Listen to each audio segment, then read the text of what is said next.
Welcome to Nightshift Horror. Before we check in tonight, don't forget to like, subscribe, and let me know where you're tuning in from. Now get comfortable. The night shift is about to begin.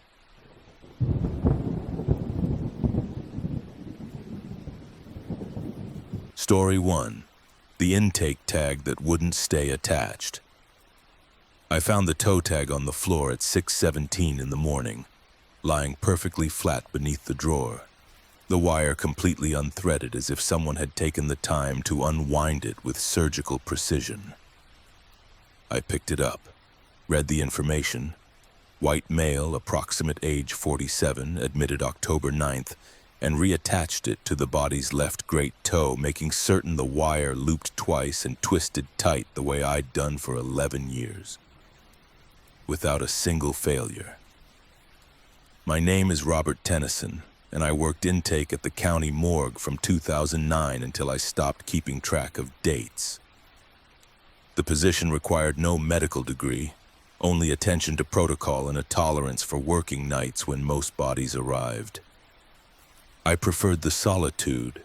The fluorescent lights hummed at a frequency I found calming, and the refrigeration units provided white noise that made thinking easier.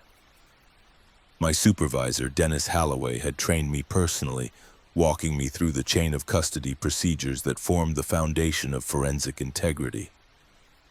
Tag the body, photograph the body, log the body, secure the body, repeat for every admission regardless of time or circumstance. The morgue occupied the basement level of the medical examiner's building, a 1970s structure with narrow windows and ventilation systems that never quite eliminated the smell of industrial disinfectant. My workstation consisted of a rolling steel table, a digital camera mounted on an articulated arm, a computer terminal running software last updated in 2014, and a printer that jammed approximately once per shift. The intake bay itself measured roughly 20 feet by 30 feet, with 6 refrigerated drawers along the east wall, and a single examination table in the center for preliminary documentation. October had been unremarkable until the night of the 9th, when I admitted the unidentified male from a traffic incident on Route 7. The paramedics had found him in the median, no identification, no vehicle nearby, no witnesses. His clothing suggested outdoor work, canvas jacket, denim jeans, boots worn at the heel. I followed standard procedure. Removed personal effects, which consisted of $11 in cash and a key ring with 3 keys, none labeled. Photographed the body from 6 angles, measured height at 5 feet 11 inches, noted visible injuries including severe head trauma and probable internal hemorrhaging.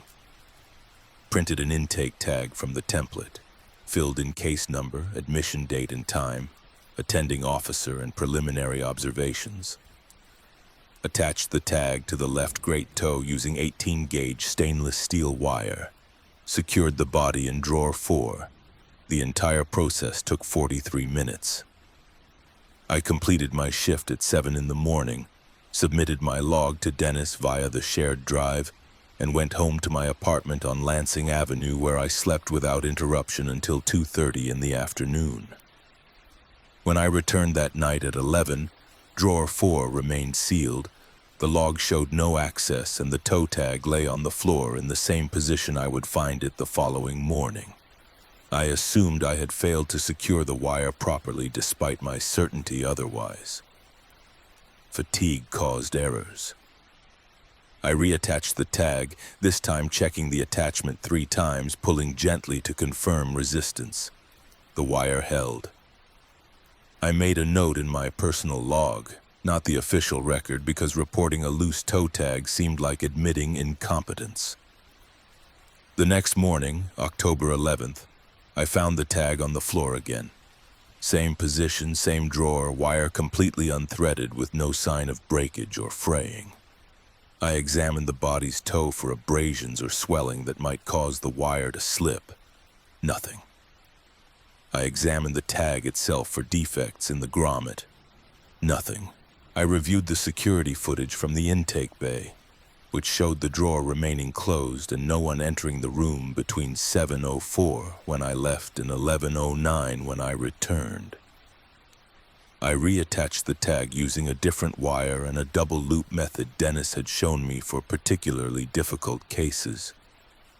I also placed a piece of transparent tape across the wire connection. Not standard procedure, but effective, for ensuring the attachment stayed intact. Before leaving at 7, I photographed the tag from 2 angles, capturing the tape and the wire configuration. October 12th. The tag lay on the floor. The tape remained on the tag unbroken, as if the wire had simply passed through it.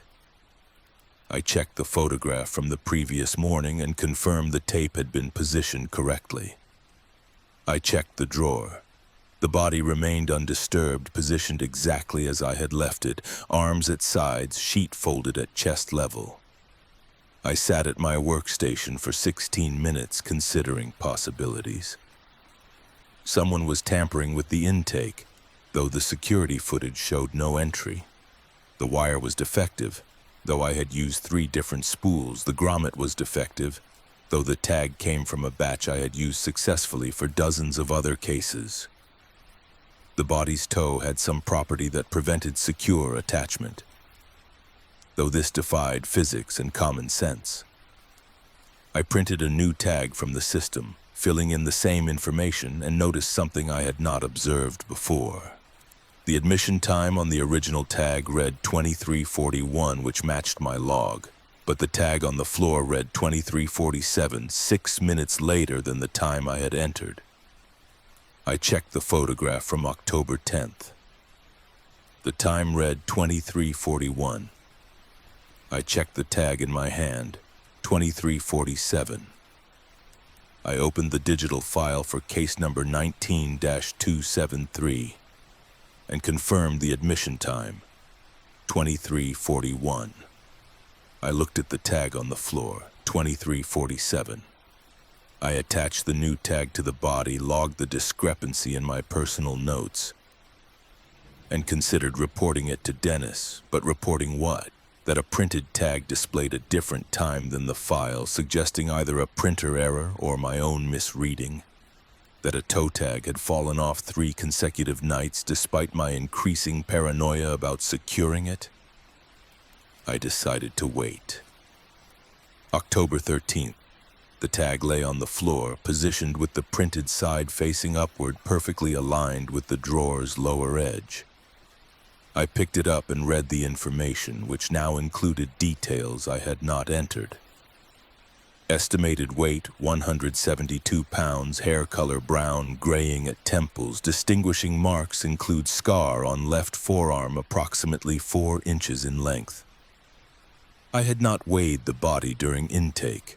I had not documented hair color beyond brown in my observations.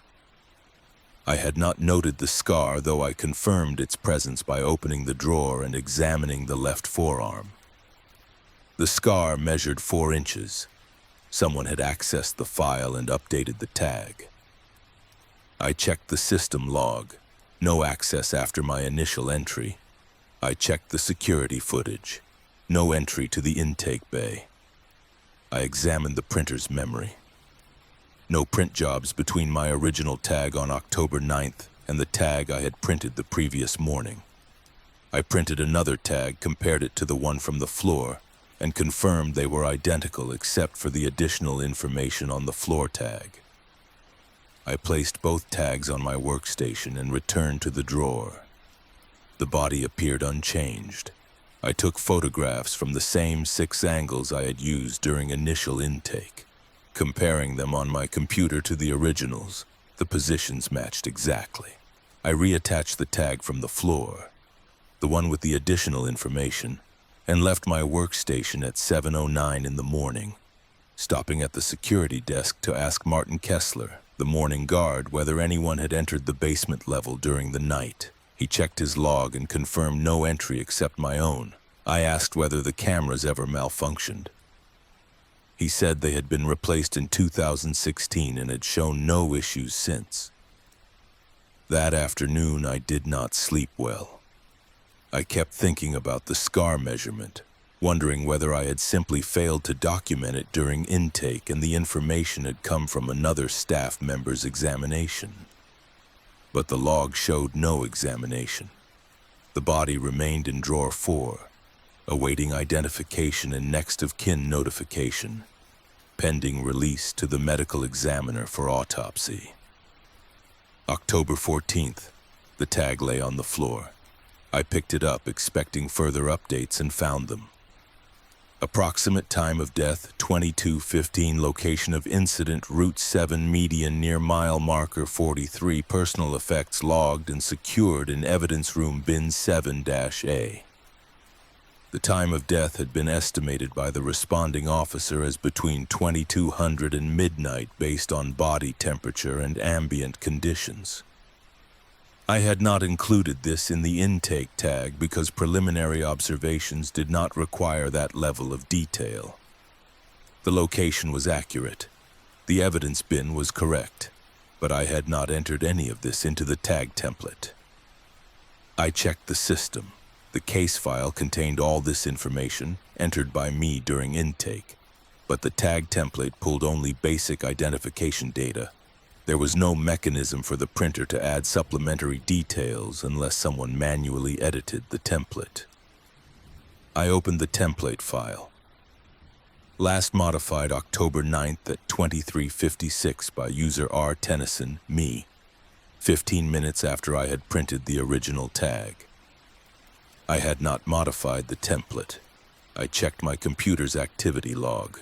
It showed me logging in at 23:37, accessing the case management system at 23:39, entering case 19-273, uploading photographs, printing the tag at 23:51, and modifying the tag template at 23:56. I tried to remember what I had done between printing the tag and securing the body in the drawer. I had attached the tag, I had locked the drawer, I had completed the log entry, I had submitted the file. At no point had I returned to the template. I asked Dennis about it when he arrived at 7:30. He looked at the tag, looked at the template modification log, and suggested I had probably adjusted the template for future use and forgotten. He asked whether I was sleeping enough. I said yes. He said toe tags sometimes came loose. It happened. Nothing to worry about as long as the body remained properly identified and secured. He initialed my log and went upstairs to his office. I reattached the tag and went home, but I did not sleep. I sat at my kitchen table reviewing my own logs, my own photographs, trying to find the moment when I had lost track of my actions. The timestamps were clear, the sequence was clear. I had not modified the template. October 15th. The tag lay on the floor, and I knew before picking it up that something worse had been added. I was correct. The tag now included next of kin information, listed contact Robert Tennyson, employee number 8844, relationship to decedent unknown, pending investigation, my name, my employee number. I opened the case file. The next of kin field was blank as it had been since intake. The body remained unidentified. No investigation had been opened. I checked the modification log. Last modified October 15th at 03:14 by user R. Tennyson. I checked my badge log. I had entered the building at 23:02 and had not left until 07:11, 4 hours after the supposed template modification. My computer activity log showed no access to the case file at 03:14. The security footage showed me at my workstation during that time, reviewing a different case, my back to the camera. I printed a new tag using the unmodified template. It printed correctly. Case number, admission date, preliminary observations, no next of kin, no employee number. I placed it beside the tag from the floor and took a photograph. Then I attached neither of them. I left both tags on my workstation and closed drawer 4 without reattaching any identification. If someone was updating the tags, through some method I could not determine, I wanted to see whether they required a tag to be attached to the body or whether the phenomenon would continue regardless. October 16th, I arrived at 11:06 and went directly to my workstation. Both tags remained where I had left them. I checked drawer 4. It was open approximately 6 inches, which should have triggered an alarm at the security desk, though Martin later confirmed no alarm had registered. I pulled the drawer fully open. The body remained in position undisturbed, but a new tag was attached to the left great toe. I removed it carefully and read the information. Case number 19-273, admitted October 9th. Decedent identification pending. Intake technician Robert Tennyson, employee 8844. Status observing protocol. Note, subject has discontinued tag attachment as of October 15th, 0713. Reason unknown. Recommend continued documentation. The tag knew I had stopped attaching it. The tag knew the date and time I had left the tags on my desk. I looked at the body, which showed no signs of awareness or movement or anything except the stillness that comes after death. I checked the wire attachment on the new tag. It was identical to my method, double loop, twisted tight. I took the tag to Dennis's office and handed it to him without explanation. He read it, frowned, asked where it came from. I told him. He went down to the intake bay with me and examined the drawer, the body, the other 2 tags on my workstation. He checked the logs. He checked the footage. He asked whether I had been feeling well, whether anything at home was causing stress, whether I had considered taking time off. I said the tags were updating themselves with information I had not entered, that the system logs showed modifications I had not made, that my name and employee number had appeared on a tag for an unidentified body with whom I had no connection. Dennis said toe tags did not update themselves, system logs did not falsify user activity, and the most likely explanation was that I was experiencing fatigue severe enough to cause memory gaps and confusion. He suspended me for 72 hours, effective immediately, and arranged for another intake technician to cover my shifts. He said it with kindness, but I understood the implication. I was unreliable. I was compromised. I was possibly fabricating the entire situation. I went home and did not sleep for 39 hours. When I finally did, I dreamed about the toe tag lying on the floor, the printed side facing upward, the information updating in real time while I watched. Case number, admission date, my name, my employee number, and a new line that had not been there before. Estimated time of death, pending. I returned to work October 19th. Dennis met me at the security desk and walked me to his office, where he showed me the case file for 19-273. The body had been identified through dental records on October 17th as Michael Caro, age 49, resident of Denton County, no known relatives, cause of death blunt force trauma consistent with pedestrian vehicle collision. The body had been released to a contracted funeral service and removed from the morgue on October 18th. I asked about the toe tag. Dennis showed me the archived photograph from the release documentation.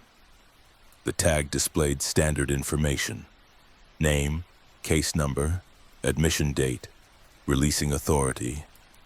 No employee numbers, no references to observation or protocol. He asked whether I felt ready to return to work. I said yes, though I was not certain. That night I processed 4 intakes, all routine, all without incident. I attached toe tags using the standard method, logged the bodies, secured the drawers. At 03:14 I paused, checking the time on my computer and the wall clock to confirm they matched. They did. Nothing happened. No tags fell. No files updated. I completed my shift at 7:08 and went home. For 6 days I worked without event. The routine restored a sense of normalcy I had not realized I missed.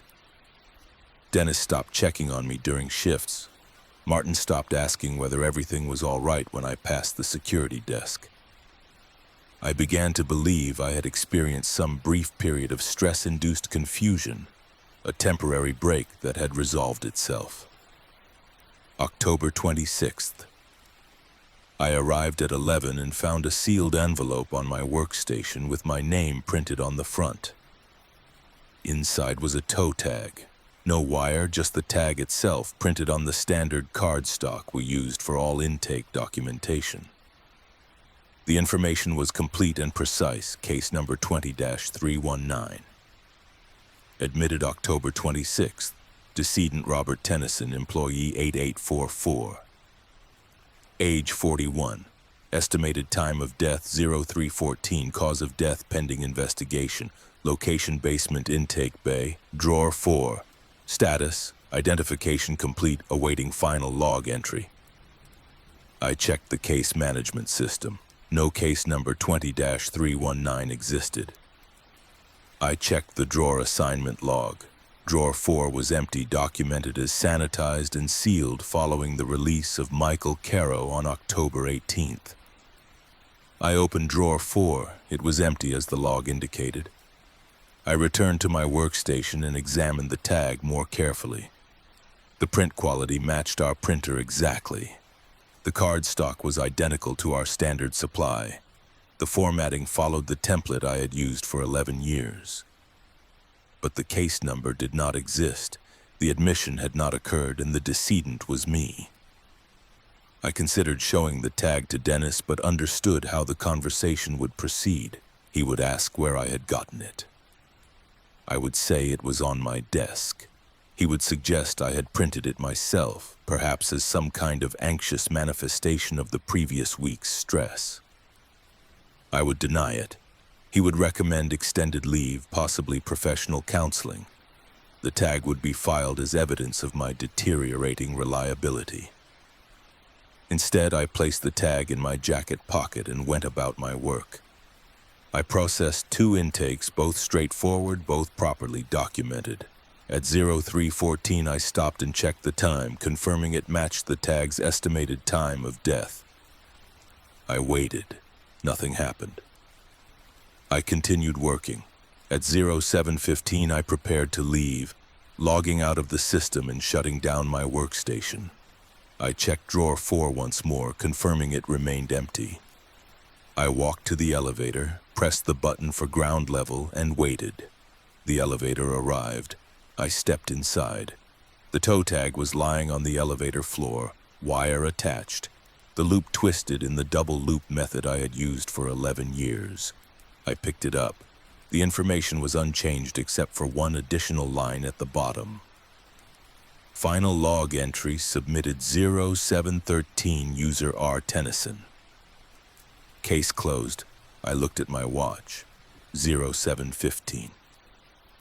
The log entry had been submitted 2 minutes before I left my workstation, but I had not submitted any anal entry. I had not closed any case. I took the elevator to ground level and walked to the security desk, where Martin greeted me and asked whether I'd had a quiet night.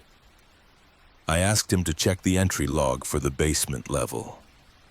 He pulled it up and confirmed I had entered at 2304 and exited at 0715. No other entries during my shift. I asked him to check the case management system for case number 20-319. He typed it in and said no such case existed. I handed him the toe tag. He looked at it, looked at me, and asked whether this was some kind of joke. I said no. He said the tag had my name on it, my employee number, today's date. He asked where I had gotten it. I told him. He suggested I speak with Dennis when he arrived at 7:30. I did not wait for Dennis. I left the building and drove home and sat at my kitchen table staring at the toe tag until the information began to feel less like a threat and more like an inevitability. Estimated time of death, 0314. I had been at my workstation at 0314 on October 15th, when the template was modified. I had been at my workstation at 0314 on October 19th, when I returned from suspension. I had been at my workstation at 0314 every night since, waiting for something to happen, confirming the time, marking the moment. The tag was not predicting my death. It was documenting a death that had already occurred, waiting for me to recognize it and submit the final entry. I returned to the morgue that night despite having no shift scheduled. Martin was not at the desk. A different guard, someone I did not recognize, who checked my badge and waved me through without comment. I took the elevator to the basement level and entered the intake bay, which was dark except for the emergency lighting along the baseboards. Drawer 4 was open. I approached it slowly, already knowing what I would find. The body inside was positioned exactly as I positioned all bodies during intake. Arms at sides, sheet folded at chest level, head slightly elevated. The face was mine. The left great toe had a tag attached using the double loop method, wire twisted tight, information complete. I stood there for what felt like hours, but was probably only minutes. The fluorescent lights hummed at their familiar frequency.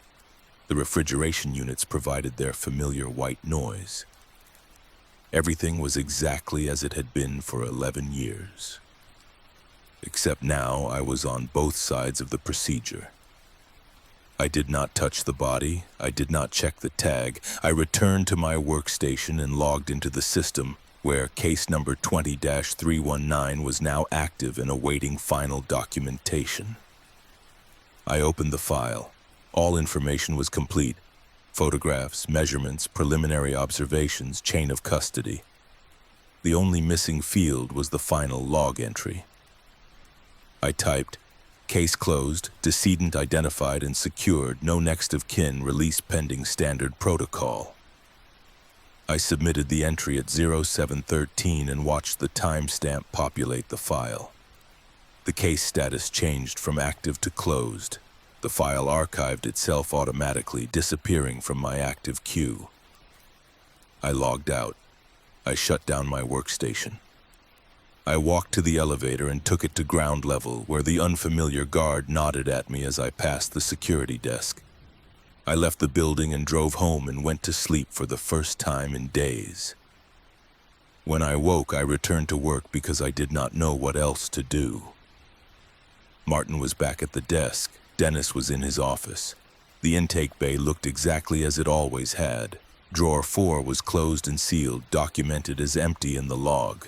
I processed intakes that night, following protocol, attaching toe tags, logging bodies, securing drawers. At 0314 I paused, as I always did now, checking the time on my computer and the wall clock. They matched. Nothing happened. I continued working. But sometimes I check drawer 4 even though the log shows it empty.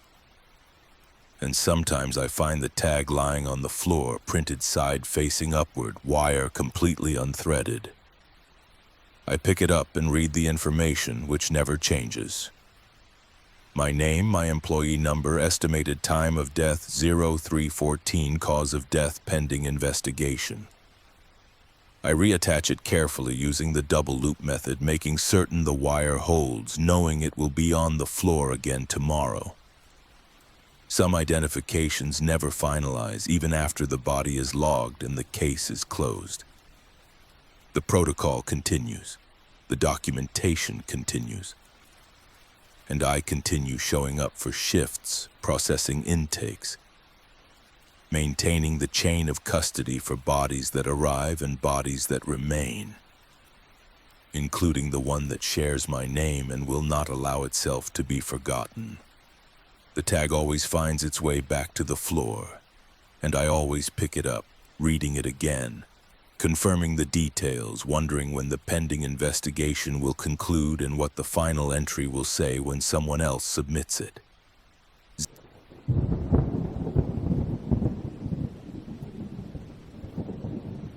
Story 2, Case File 19A, Time of Death Pending. The preliminary examination required a time of death, even if approximate, because without it the cascade of administrative processes could not begin. notification of family, transfer of remains, investigation timeline, all waiting for that single determination which usually took no more than 15 minutes of methodical observation.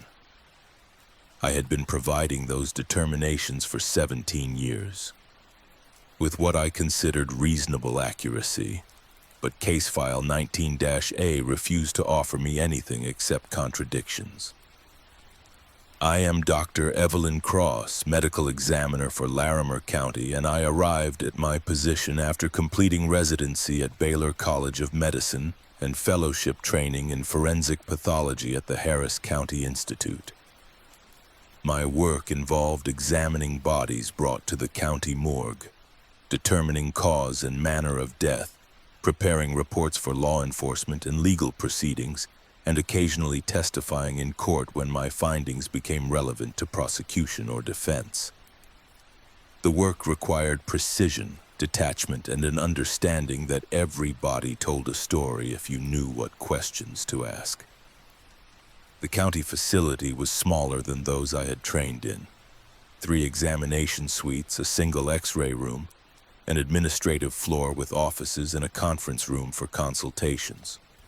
My office overlooked the employee parking lot, a view I found preferable to the alternative of facing the street where families sometimes gathered waiting for news.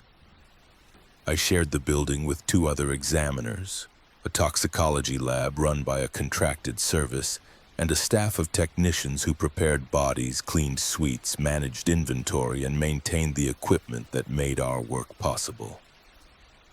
Case 19-A arrived on November 2nd at 14:30 hours, transferred from a nursing facility in the western part of the county where a resident had been found unresponsive in her room during an afternoon check. The facility administrator had reported the death as expected given the resident's age and documented health conditions. 83 years old, congestive heart failure, diabetes, chronic kidney disease.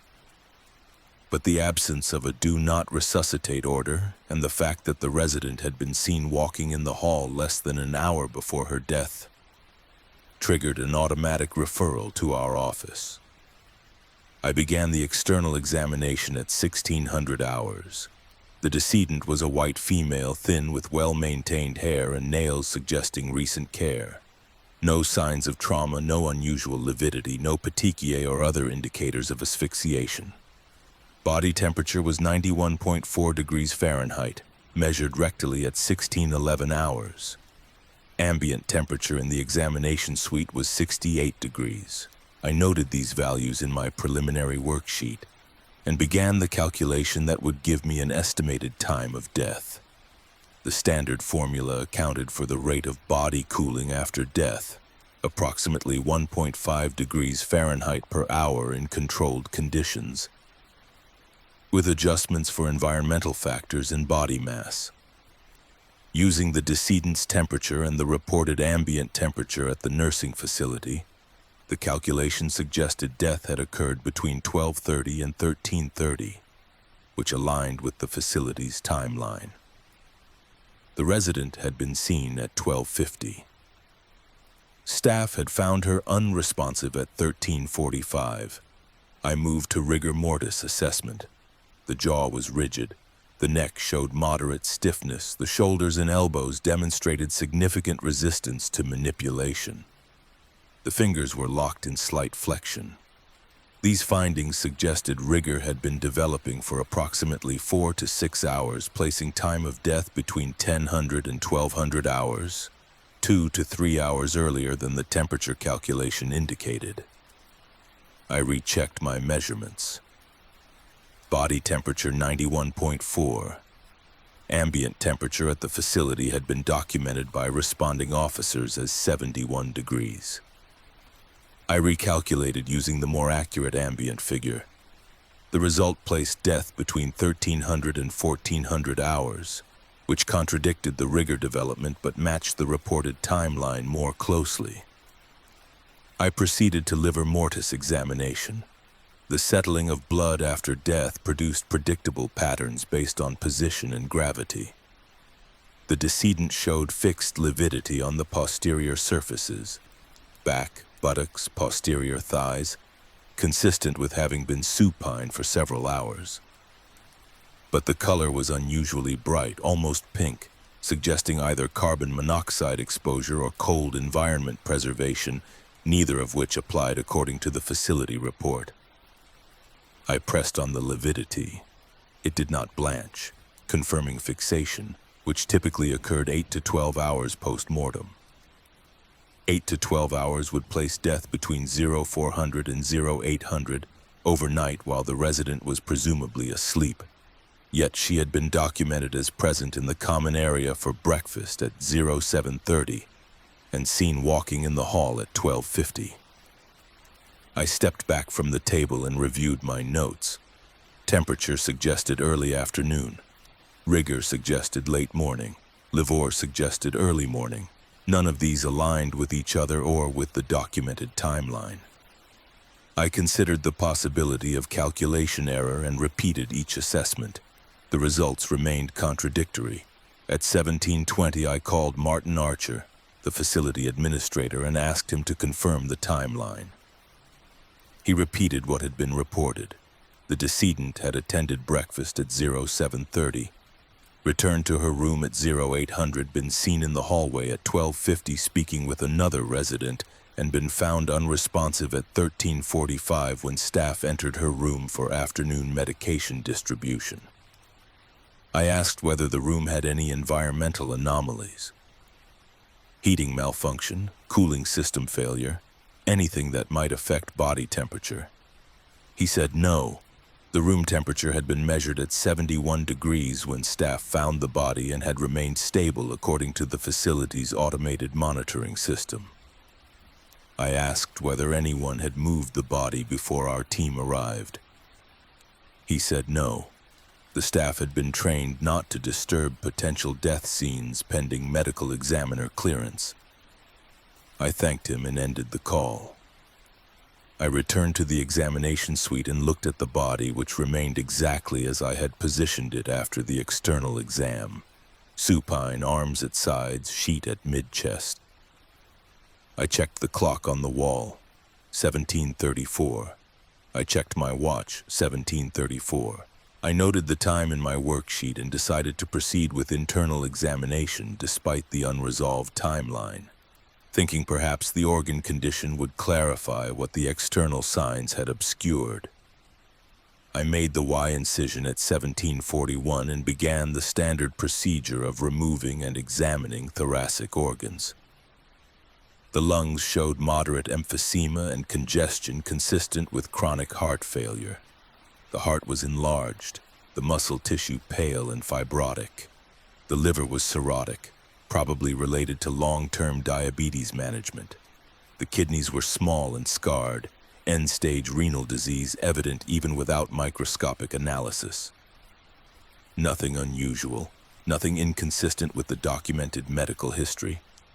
I removed the stomach and opened it to examine contents, which would provide another timeline marker. Food digestion followed predictable stages. Stomach emptying took 2 to 4 hours, small intestine transit another 3 to 5 hours. The decedent's last documented meal had been breakfast at 0730. Toast, oatmeal, orange juice according to the facility menu log. The stomach contained partially digested food matter consistent with a recent meal, suggesting death had occurred within 2 hours of eating. But if breakfast had been at 0730 and death within 2 hours after, that placed time of death no later than 0930, 4 hours before the decedent had been seen walking in the hall. I stopped the examination and removed my gloves. I left the suite and walked to my office, where I sat at my desk and stared at the timeline I had written on my notepad. Temperature 1300 to 1400 hours. Rigor 1000 to 1200 hours. Liver 0400 to 0800 hours. Stomach contents 0730 to 0930 hours. Documented sighting 1250 hours. Body discovered 1345 hours. None of it formed a coherent sequence. The body had been dead for varying lengths of time depending on which indicator I trusted. and all of them suggested death before the final documented sighting, which was impossible unless the facility staff had fabricated the timeline or misidentified the person they had seen. I called Martin Archer again and asked whether he could provide security footage from the hallway camera. He said the facility had cameras in common areas, but not in residential hallways due to privacy policies. I asked whether the staff member who had seen the decedent at 12:50 could describe the interaction. He put me on hold, returned 3 minutes later, and said the staff member, a medication nurse named Alice Brenner, remembered the conversation clearly because the decedent had asked about her daughter's visit, which was unusual since the daughter had not visited in over 2 months. I asked whether anyone else had seen the decedent between breakfast and the time she was found. Martin checked and confirmed no other documented interactions after 0800, when she had returned to her room from breakfast. I ended the call and returned to the examination suite. The body remained on the table, the Y incision open, the organs partially examined. I checked the clock, 18:21. I had been away from the suite for 37 minutes. I looked at the heart I had removed and placed in the scale for weighing. The scale read 438 grams, which I had noted in my worksheet before leaving the suite. I looked at the scale again. It now read 441 grams. I removed the heart from the scale and placed it back in the thoracic cavity. I recalibrated the scale using the standard weight set we kept in the cabinet. The scale functioned correctly. The 50-gram standard measured 50 grams. The 100-gram standard measured 100 grams. I placed the heart back on the scale. 441 grams. I checked my worksheet. I had written 438 grams at 17:53, 28 minutes earlier. Hearts did not gain weight after removal from the body. They lost weight through evaporation and fluid drainage. I weighed the heart again, removing it completely from the scale and replacing it. 441 grams, I weighed my pen. 14 grams, I weighed my clipboard. 206 grams, I weighed a surgical clamp. 47 grams, the scale was accurate. I placed the heart back in the scale, 444 grams. I stepped away from the table and looked at the clock, 18:29. I looked at my watch, 18:29. I noted the time in my worksheet. Heart weight increasing, no explanation, possibility of equipment malfunction despite calibration check. I left the suite and found David Moreno, the senior technician, in the preparation room cleaning instruments from an earlier case. I asked him to come to Suite 2 and verify the scale reading. He followed me back, put on gloves, and weighed the heart himself. 448 grams. He looked at me and asked when I had removed the heart. I said 1841, which was wrong, I realized, because I had removed it at 1741, exactly 1 hour earlier.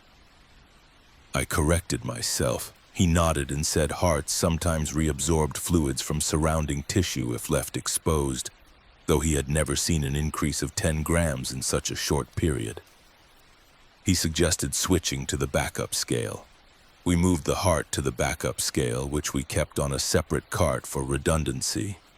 The reading was 451 grams. David recalibrated both scales. Both functioned correctly. He weighed the heart again on the primary scale, 453 grams. On the backup scale, 455 grams. I asked him to leave the heart on the backup scale and observe it for 5 minutes while I completed other documentation. He agreed. I returned to my worksheet and began recording the remaining organ observations, checking the clock periodically. At 18:42, 6 minutes after placing the heart on the backup scale, I asked David for the reading. He said 462 grams. I walked to the cart and looked at the scale display. 462 grams.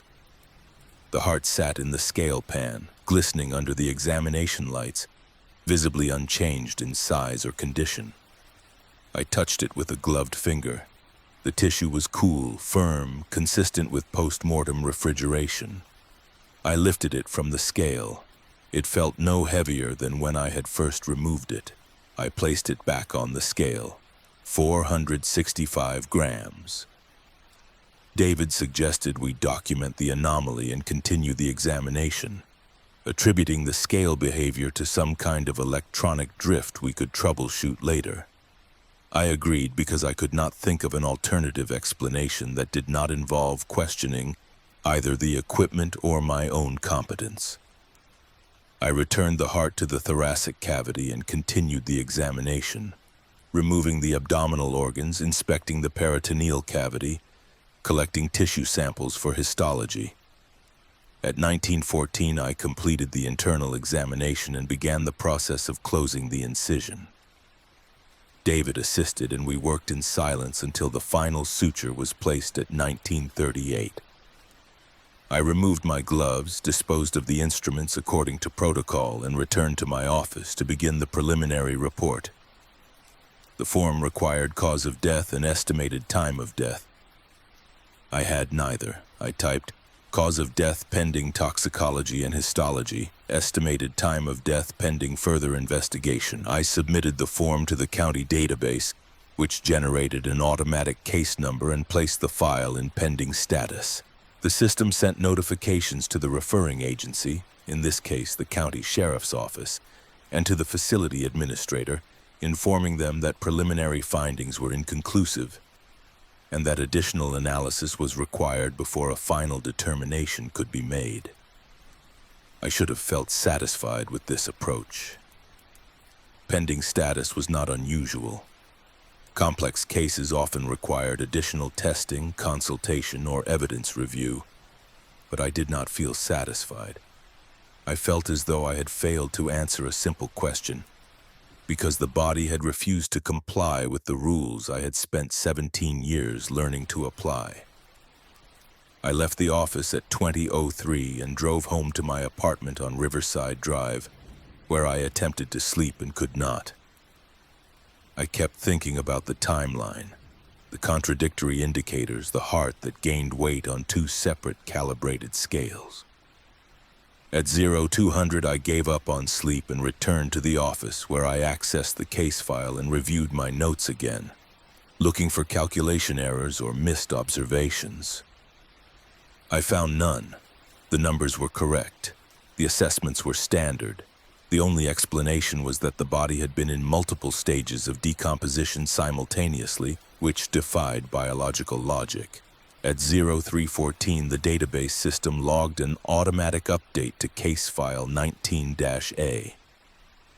I had not initiated any update. I checked the modification history.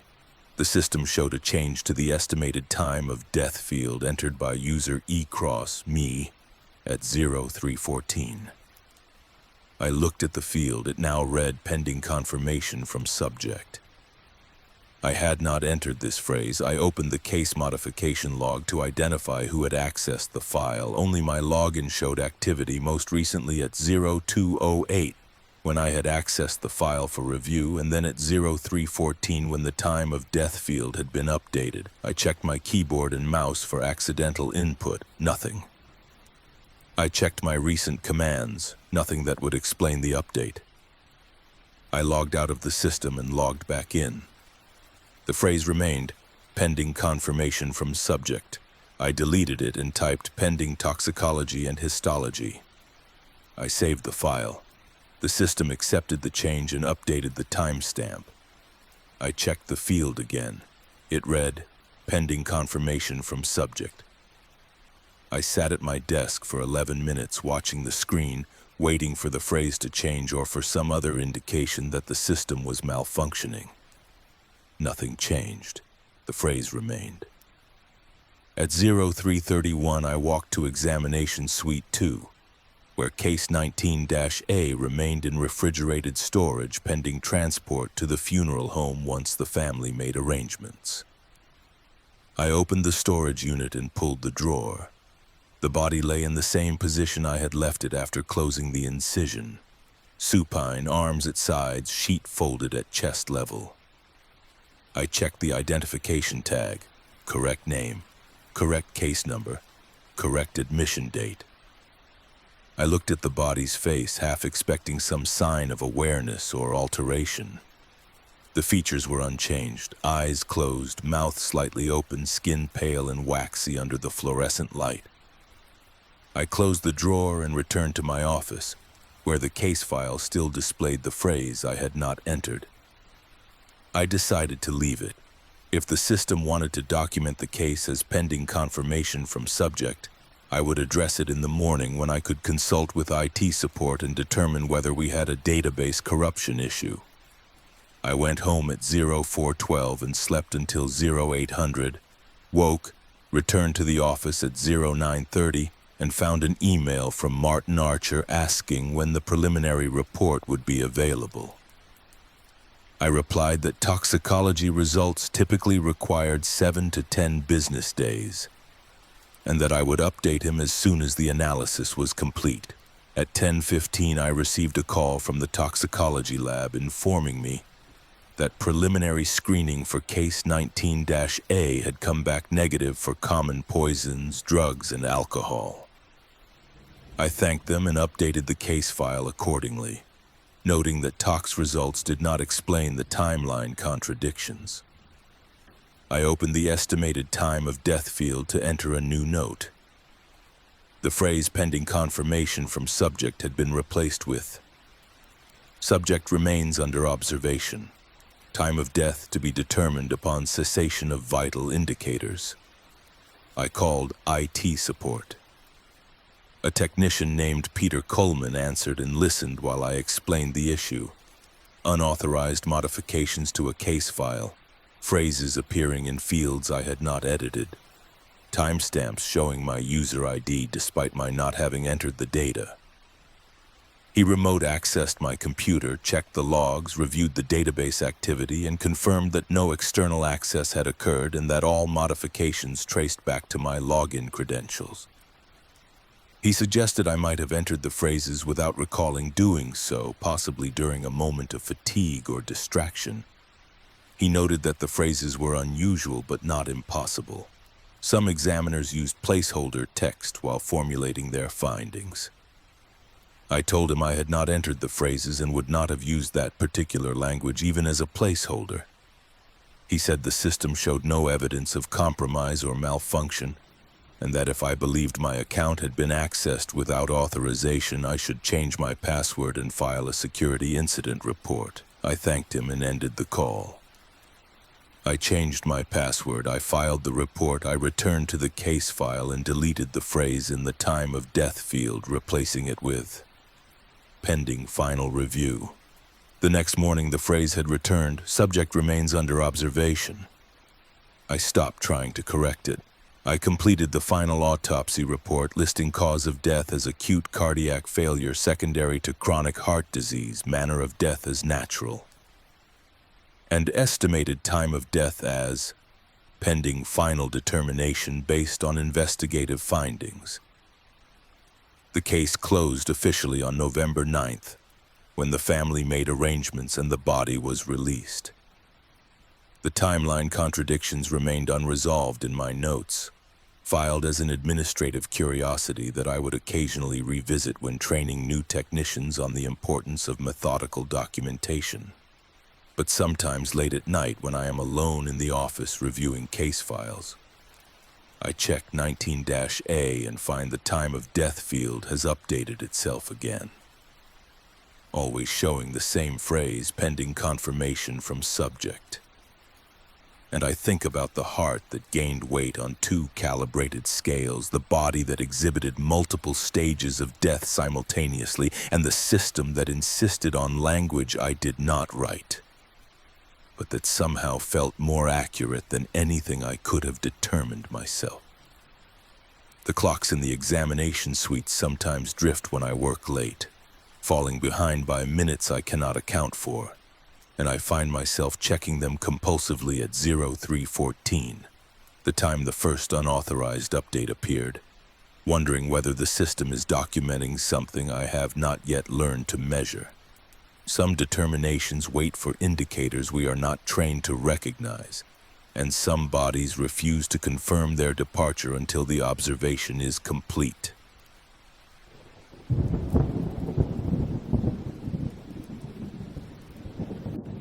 Story 3.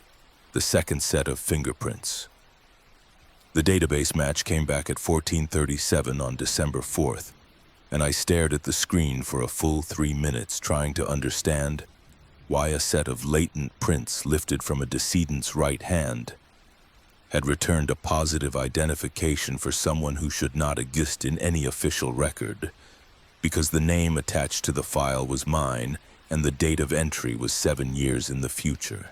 My name is Charlotte Merrick, and I worked as a forensic identification specialist for the State Bureau of Investigation, a position that required fingerprint analysis, database management, evidence documentation, and testimony in criminal proceedings when print evidence became relevant to prosecution.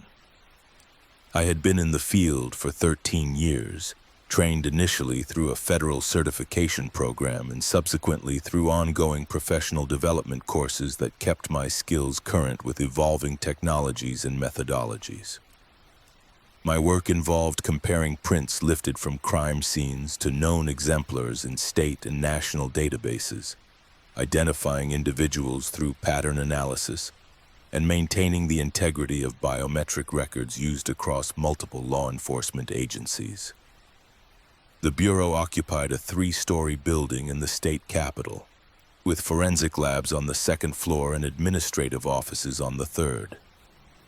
My workstation was in a shared lab space with 6 other specialists, each responsible for different aspects of identification work: fingerprints, palm prints, footwear analysis, tool mark comparison.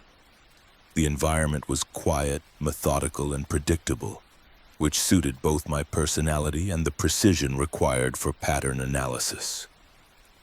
We worked in rotation, taking cases as they arrived, logging our findings in standardized reports that fed into investigative workflows managed by detectives and prosecutors whose names I rarely learned. The case that produced the impossible match had arrived on December 2nd, a routine post-mortem identification request from the county medical examiner.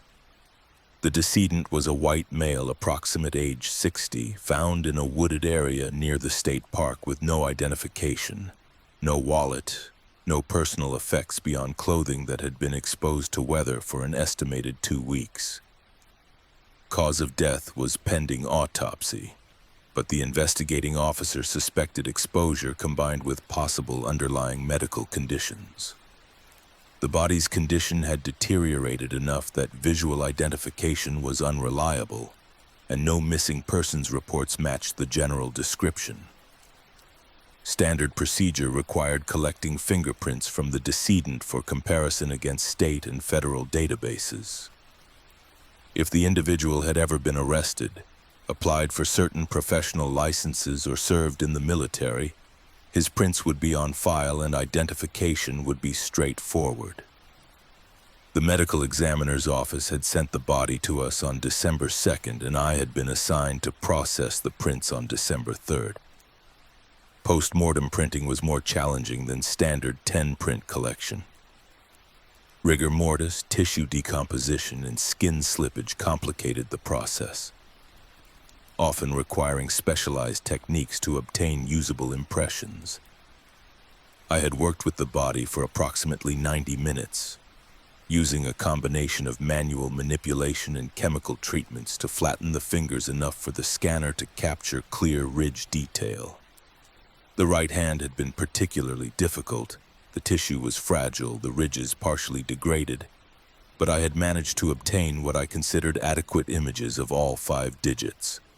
I had processed the prints through our standard workflow, cleaned the images digitally to enhance ridge clarity, encoded the pattern types according to classification standards, and submitted the set to the state database for automated comparison. The system used algorithmic pattern matching to identify potential candidates, ranking them by similarity score. A high confidence match typically showed a score above 90%, with corresponding visual indicators highlighting the specific ridge characteristics that aligned between the evidence print and the database exemplar. The initial search had returned no matches above the threshold, which was not unusual for an individual with no criminal history. I had then submitted the prints to the national database, which included military and federal employment records in addition to criminal files. That search had also returned negative results. I had documented the outcome in my report, no identification obtained through fingerprint comparison, and forwarded it to the medical examiner's office, noting that dental records or DNA analysis would be required for definitive identification. The case should have ended there, filed as an unidentified decedent pending alternative methods. But on December 4th, the system had flagged an anomaly in the evidence prints and prompted me to review the digital files. When I opened the file, I saw that the system had isolated a secondary pattern beneath the primary ridge structure on the right index finger, a faint overlay visible only when the image was enhanced beyond standard viewing parameters. I had not noticed this secondary pattern during my initial processing because it existed at a depth level that suggested it was not part of the epidermis, but rather an artifact of the scanning process or a peculiarity of the tissue decomposition. Curious, I isolated the secondary pattern and ran it through the database as a separate query. The system processed for 11 seconds and returned a single high-confidence match. 97% similarity, name Charlotte Merrick. File entry date December 9, 2031. Submission agency listed as State Bureau of Investigation Forensic Services Division. I checked the date on my computer, December 4, 2024. The match was dated 7 years in the future. I checked my own file in the database, the exemplar set I had submitted when I joined the Bureau in 2011. My prints were on record as required for all forensic staff to ensure we could be excluded from contamination analysis when handling evidence. I compared the secondary pattern from the decedent's finger to my own exemplar. The ridge characteristics aligned at 13 points of comparison, well above the standard threshold for positive identification. The secondary pattern was my fingerprint, somehow embedded beneath the decedent's own ridge structure, invisible during standard examination, but present in the digital scan at a level that suggested it was not surface contamination, but an integral part of the tissue itself. I ran the analysis again, assuming I had made an error in isolating the pattern or selecting the database query parameters. The result was identical, 97% match, Charlotte Merrick, file dated 2031.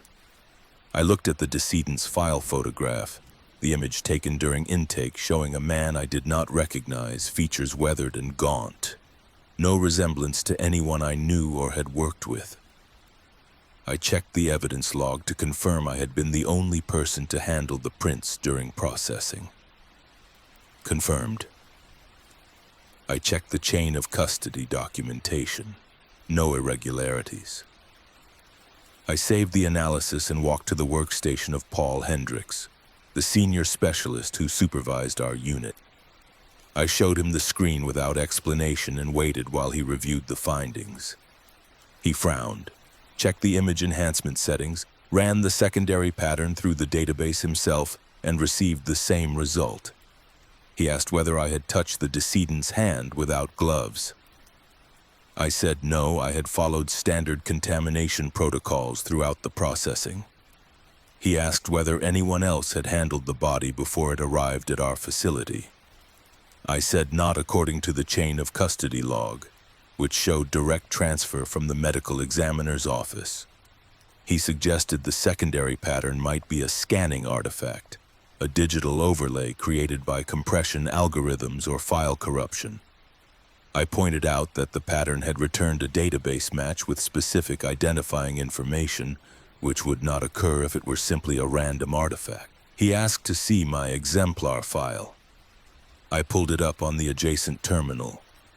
He compared the ridge characteristics manually, counting the alignment points, and confirmed 13 matches between the secondary pattern and my exemplar. He sat back in his chair and asked what I thought was happening.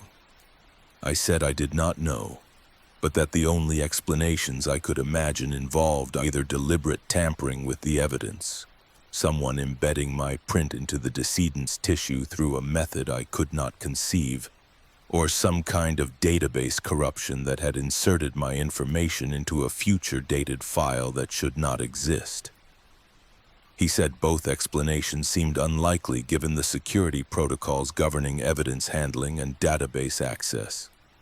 He suggested we document the finding, flag it as an anomaly requiring further investigation, and submit the case to the Quality Assurance Division for independent review. I agreed, though I understood that Quality Assurance would likely attribute the issue to user error or equipment malfunction rather than pursue the more disturbing possibilities that neither Paul nor I wanted to articulate. I returned to my workstation and prepared the documentation, including screenshots of the secondary pattern, the database match result, the comparison with my exemplar, and a narrative summary describing the discovery. I submitted the file at 16:09 and received an automated acknowledgement confirming receipt and assignment to a review officer. I should have left it there, trusting the process to identify the source of the anomaly. But I could not stop thinking about the future date on the match result, December 9th, 2031, and the implications of my fingerprint existing in a database record that would not be created for 7 years. At 17:20, after most of the lab staff had left for the day, I accessed the administrative database that tracked file creation and modification history for all biometric records in the system. I searched for my own file and confirmed that it had been created on March 14th, 2011, when I submitted my employment prints, and that it had been accessed periodically for exclusion analysis during evidence processing, but had never been modified. I searched for the file dated December 9th, 2031. It did not exist. The system showed no record with that date, no entry associated with my name beyond my original 2011 file. I ran the secondary pattern through the database again. The result returned instantly. 97% match, Charlotte Merrick, file entry date December 9th, 2031. The system was identifying a file that did not exist in the administrative record, but that nonetheless produced a valid match result with specific metadata. I logged out and sat at my desk staring at the blank screen, trying to reconcile the contradiction. The database should not have returned a match for a non-existent file. The match should not have displayed a future date. The secondary pattern should not have been present in the decedent's tissue.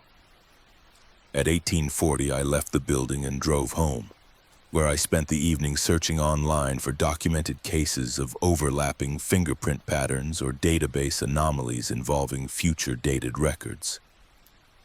I found nothing relevant. Fingerprint patterns were unique and permanent, formed during fetal development and unchanged throughout life. Database timestamps were generated automatically by system protocols that drew from network time servers synchronized to national standards. Neither could be manipulated without leaving traces in audit logs. I returned to the bureau the next morning and found an email from the Quality Assurance Division requesting a meeting to discuss case file 24-568, the unidentified decedent. The meeting was scheduled for 1000 hours in conference room B. I arrived at 9:58 and found Paul Hendricks already seated, along with Margaret Lawson, the QA division chief, and a man I did not recognize who introduced himself as Dr. Raymond Chen from the Information Security Office. Margaret asked me to walk through the case from initial receipt to the discovery of the secondary pattern. I did, referencing the documentation I had submitted. She asked whether I had any explanation for how my fingerprint could appear beneath another person's ridge structure. I said no. Dr. Chen asked whether I had noticed any other anomalies in the database or the scanning equipment during recent casework. I said no. Everything had functioned normally aside from this single case. He opened his laptop and displayed the secondary pattern on the conference room screen, isolating the ridge characteristics and highlighting the 13 points of comparison with my exemplar. He said the match was undeniable from a technical standpoint. The pattern was mine, but that the mechanism by which it had been integrated into the decedent's tissue was not consistent with any known process of contamination or tampering. He asked whether I had any reason to believe someone might be attempting to implicate me in a crime or compromise my professional credibility. I said no. I had no ongoing disputes, no recent conflicts, no reason to suspect targeted harassment. Margaret said the QA review had found no evidence of user error, equipment malfunction, or database corruption, and that the case would be escalated to an external forensic auditor for independent analysis. She said I would be placed on administrative leave pending the outcome of the audit, not as a disciplinary measure, but to ensure the integrity of ongoing casework and to protect me from any allegation that I had influenced the investigation. I asked how long the audit would take. She said typically 4 to 6 weeks. I asked whether I would have access to the case file during that time. She said no. The file would be restricted to audit personnel only. I left the meeting at 10:43 and returned to my workstation to collect personal items. Paul stopped by and said the situation was unusual, but that he was confident the audit would clear me of any wrongdoing. I thanked him and left the building, knowing that administrative leave was often a precursor to termination when agencies could not explain anomalies and preferred to remove the individual associated with them rather than pursue uncomfortable questions. For 3 weeks, I heard nothing. I called Margaret twice requesting updates and was told the audit was proceeding and that I would be contacted when meetings were available. I filled my time reviewing my own case logs, searching for patterns or connections that might explain the anomaly. I found none. On December 27th, I received a voicemail from Margaret asking me to return to the Bureau for a follow-up meeting scheduled for December 30th at 1400 hours. I arrived early and waited in the lobby until I was escorted to Conference Room B, where Margaret, Paul, and Dr. Chen were seated along with a woman I did not recognize. Margaret introduced her as Dr. Lisa Kendall, the external auditor who had reviewed the case. Dr. Kendall opened a thick binder and said the audit had confirmed that the secondary pattern was my fingerprint, that it had been present in the decedent's tissue prior to any processing at the Bureau, and that no evidence of tampering or contamination had been identified at any stage of the evidence handling. She said the audit had also identified 6 additional cases over the past 9 years, where secondary patterns had been detected beneath primary ridge structures during post-mortem printing, all of them dismissed at the time as scanning artifacts or processing errors. She displayed images of the 6 cases on the screen. Each showed a faint overlay beneath the decedent's prints. Each overlay had been run through the database as part of the audit. 5 of the 6 had returned matches to Bureau personnel, technicians, analysts, administrative staff, all with file entry dates ranging from 2 to 12 years in the future. The 6th had returned no match because the individual it belonged to was not yet in the database. Dr. Kendall said the pattern suggested a phenomenon the audit team could not explain through conventional forensic science, and that the findings had been referred to a research division within the Federal Biometric Standards Agency for further analysis.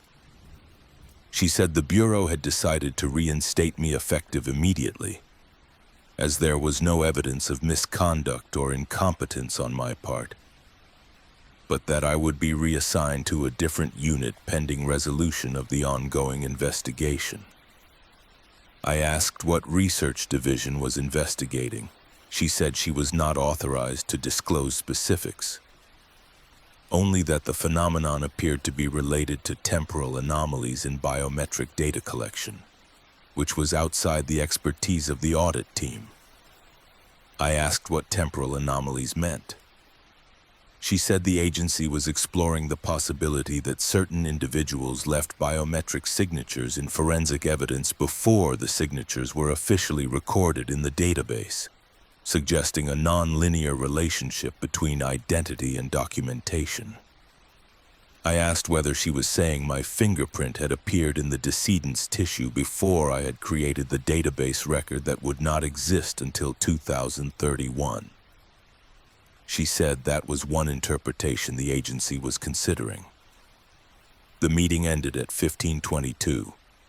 I was given reassignment paperwork and told to report to the Evidence Management Division on January 6th. I left the building and drove to a park near my apartment, where I sat in my car trying to process what I had been told. My fingerprint had appeared in a dead man's hand. The database had matched it to a file that did not yet exist. 5 other Bureau personnel had similar patterns embedded in evidence from cases they had processed, all linked to future dated records. The federal government was investigating temporal anomalies. I did not return to work on January 6th. I called Margaret and resigned, citing personal reasons. She did not ask for elaboration. I suspected she understood that I could not continue working in a field where identity itself had become unreliable. I moved to a different state, took a position in private security consulting that did not require fingerprint submission, and tried to forget about case file 24-568. But I think about it often, especially when I notice my hands and wonder whether they are leaving impressions in places I have not yet been, marking evidence I have not yet touched, creating records in databases that will not exist for years. Some identifications precede the individuals they document, and some patterns form before the fingers that hold them. I do not know whether I will be at the Bureau on December 9, 2031 to submit the prints that appeared in the decedent's hand, or whether that file will generate itself from a version of me I have not yet become. But I check my own hands sometimes in certain light and see faint overlays beneath my skin, ridge structures that do not quite match my own, and I wonder whose future I am carrying in tissue I thought was mine alone.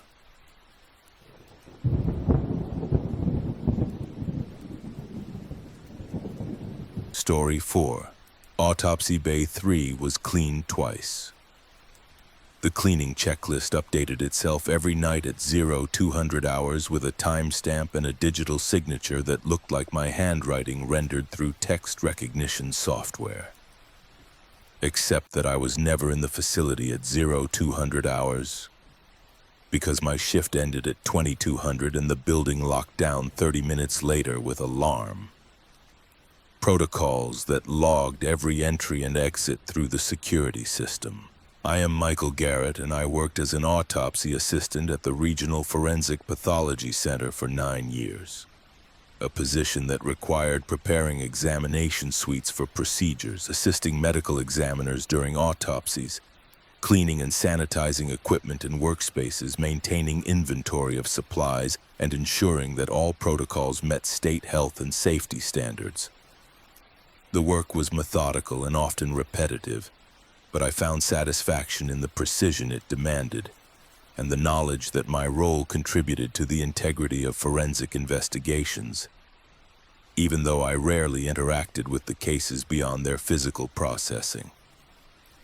The center occupied a standalone building on the grounds of the county hospital complex, a single-story structure with 4 examination suites, a morgue with refrigerated storage for 30 bodies, a small administrative wing with offices for the chief medical examiner and 2 associate examiners, and a staff area that included a break room, locker room, and equipment storage. My workstation was a desk in the hallway outside the examination suites where I tracked cleaning schedules, logged supply usage, and coordinated with the medical examiners regarding case preparation needs.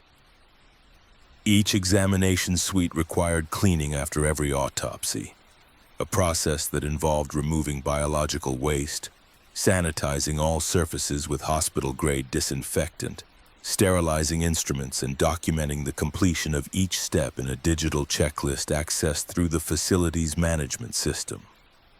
The checklist was time-stamped automatically when I submitted it, creating a permanent record that could be audited by inspectors from the State Health Department during their quarterly reviews. I took the documentation seriously because failures in sanitation could compromise evidence, endanger staff, and result in the facility losing its accreditation. Autopsy Bay 3 was the largest of the 4 suites, used primarily for complex cases that required additional equipment or multiple examiners working simultaneously. It measured approximately 20 feet by 25 feet, with a central examination table, a wall-mounted X-ray viewing screen, a sink with foot pedal controls, cabinets for instrument storage, and a ventilation system that maintained negative air pressure to prevent odors and airborne contaminants from spreading to other areas of the building. On January 14th, I cleaned Bay 3 following a standard autopsy that had concluded at 1830 hours. The procedure had been unremarkable. A cardiac-related death in a 72-year-old male, no complications, no unusual findings, and the cleaning had proceeded according to routine. I completed the checklist at 1943, submitted it through the management system, and received the automatic timestamp confirming my entry. I locked the suite, secured the building, and left at 22:07, logging out through the security system at the front entrance. The next morning I arrived at 0730 and found the Bay 3 checklist had been updated with a second entry, time-stamped at 0214 and signed with my name rendered in the same digital handwriting font the system used when converting stylus input to text. The entry indicated that the suite had been cleaned again. Biological waste removed, surfaces sanitized, instruments sterilized, with all steps completed and verified. I checked the security log. No entries or exits between my departure at 22:07 and the arrival of the morning receptionist at 0700. I checked the suite itself. It appeared exactly as I had left it. Clean, organized, instruments arranged in the cabinet according to standard configuration. I checked the waste bin, empty, as it had been after I had completed the initial cleaning. I assumed the system had duplicated my entry due to a software glitch, perhaps triggered by a database synchronization error or a network timeout during submission. I submitted a help desk ticket describing the issue and continued with my scheduled work for the day. January 15th, the same thing happened.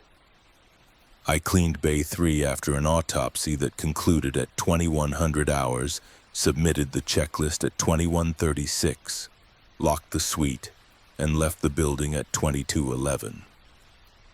The next morning, the checklist showed a second entry time-stamped at 0208, signed with my name indicating the suite had been cleaned again.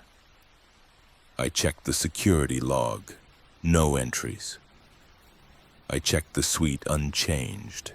I checked the waste bin empty.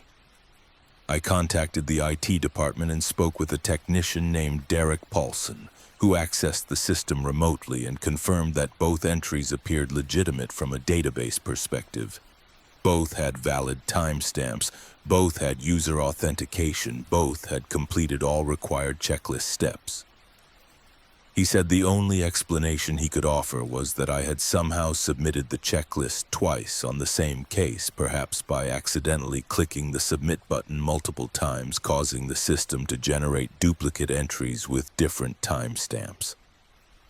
I told him I had not submitted the checklist twice and that the second entry was time-stamped hours after I had left the building.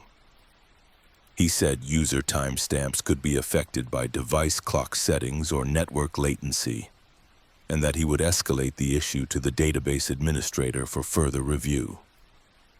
January 16th, Bay 3 checklist updated itself again at 0223. I had cleaned it the previous evening at 2000 hours following a routine autopsy. I had submitted the checklist at 2041. I had left the building at 2200. The security log confirmed no entries overnight. This time I did not check with IT. I went to the suite, unlocked it, and walked through it slowly, looking for any indication that someone had been inside after my departure.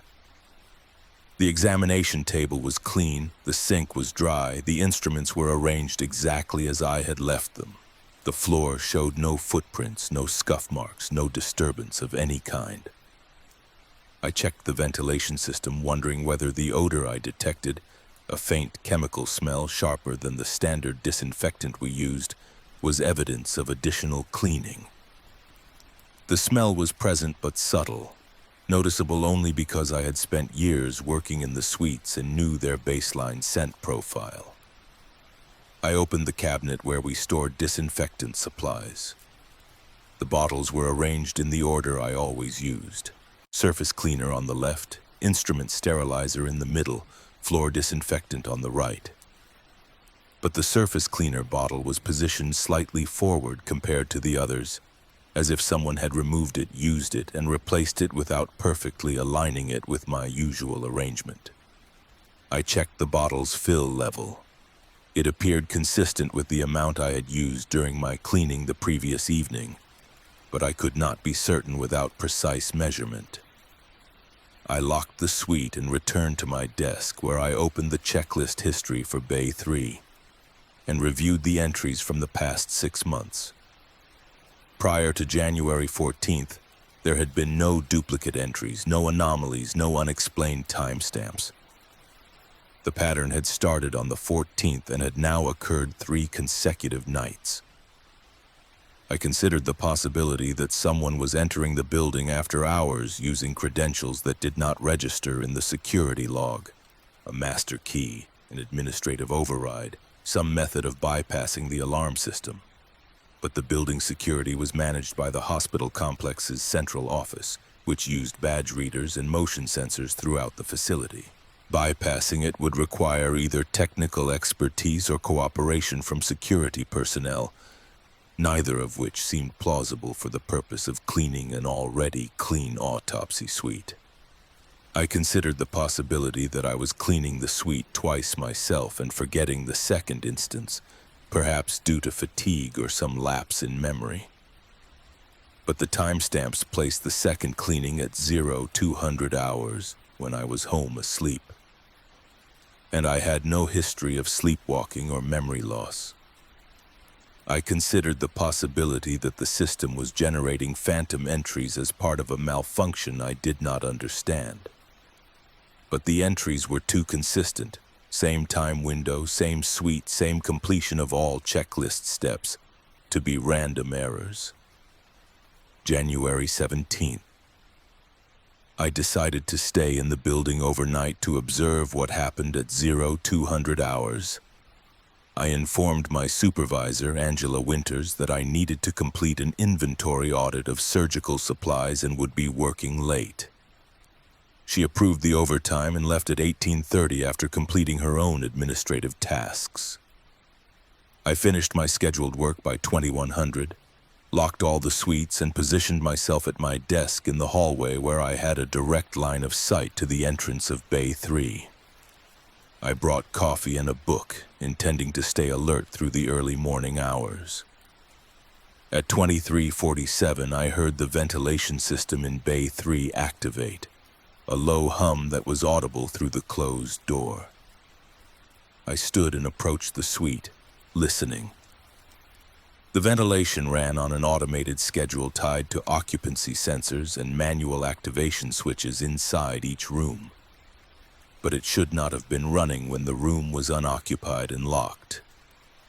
I unlocked the door and opened it. The lights were off. The ventilation was running. The room appeared empty. I stepped inside and turned on the lights. The examination table was clean. The sink was dry. The instruments were arranged in the cabinet. Nothing had changed. I checked the occupancy sensor, a small device mounted on the ceiling near the entrance. It showed inactive status. I checked the manual switch. It was in the off position, yet the ventilation continued to run. I turned off the ventilation manually using the breaker panel in the hallway. The hum stopped. I returned to my desk and noted the time, 23:52. At 0100 hours, I checked the suite again. The door remained locked. The lights were off. The ventilation was off. I opened the door and confirmed everything was as I had left it. At 0200 hours, I heard the ventilation activate again. I walked to the suite immediately, unlocked the door, and entered. The lights turned on automatically as I stepped inside, triggered by the motion sensor. The ventilation was running. The room appeared exactly as it had 1 hour earlier. I stood in the center of the room and looked around slowly, trying to identify anything that had changed. The examination table, the sink, the cabinets, the floor, the walls, everything was in place, but the smell, the faint chemical odor I had noticed the previous morning, was stronger now, fresh, as if disinfectant had just been applied. I checked the cabinet. The surface cleaner bottle was positioned forward again, misaligned with the other bottles. I touched the examination table. The surface was dry but felt slightly cooler than it should have been, as if it had been wiped recently and the moisture had evaporated quickly under the ventilation. I walked to the sink and checked the basin. Dry. I checked the drain. Dry. I checked the foot pedal. It showed no signs of recent use. I returned to the center of the room and stood there for 5 minutes, waiting for something to happen. Nothing did. The ventilation ran, the lights remained on. The room remained empty except for me. At 0214, my phone buzzed with a notification from the facility management system. Bay 3 cleaning checklist submitted by M. Garrett. All steps completed and verified. I checked my phone. I had not submitted the checklist. I checked the system on my phone. The entry was there, time-stamped 0214, signed with my name in the digital handwriting font. I walked out of the suite, locked the door, and returned to my desk, where I opened the checklist on my computer. The entry showed the same information. All steps completed. Timestamp 0214, user M. Garrett. I reviewed the steps listed in the entry: biological waste removed, surfaces sanitized, instruments sterilized, floor cleaned, ventilation verified. I had not performed any of these steps. I had only stood in the room observing. At 0223, the ventilation in Bay 3 shut off automatically. I checked the suite one more time before leaving the building at 0300. Everything was as I had left it, except that the disinfectant smell had faded to the faint background level I associated with a freshly cleaned room. I did not report what I had observed because I did not know how to describe it in terms that would sound credible. The suite was being cleaned by a process I could not see documented by a system that attributed the work to me, occurring at a time when I was either absent or present but inactive. The only evidence was the checklist entries, the faint smell of disinfectant, and the misaligned bottle in the cabinet. I continued working my regular shifts, cleaning Bay 3 as scheduled, submitting checklists at the appropriate times. And every night the second entry appeared, time-stamped at 0200 hours, signed with my name, indicating that the work had been repeated with precision I could not match. Angela asked me in early February whether I had resolved the checklist issue with IT. I said it was still under review. She said as long as the suite was properly maintained. She was not concerned about redundant documentation, and that we could address it during the next system audit. But I was concerned. I started noticing small discrepancies in my own work, bottles positioned slightly differently than I remembered placing them, instruments arranged in configurations I did not recall using, floor patterns suggesting someone had walked through the suite after I had locked it. The differences were minor, easily attributed to memory imperfection. But they accumulated over weeks until I could no longer trust my own recollection of what I had done and what had been done in my absence. At 0200 hours on March 9th, I stayed in the building again and entered Bay 3 while the ventilation was running. I stood in the center of the room and watched the examination table, the sink, the cabinets, waiting for movement or sound. Nothing happened. But when I checked the checklist at 0214, it had been submitted again, and when I examined the surface cleaner bottle in the cabinet, it was positioned forward, misaligned, as if someone had used it while I was standing 3 feet away. I left the building at 0300 and did not return. I called Angela the next morning and resigned, citing personal reasons. She accepted without asking for elaboration, and I suspected she had reviewed the overnight security footage and seen me standing alone in Bay 3 talking to an empty room about checklists and bottles and work. That was being completed in my name by hands I could not see.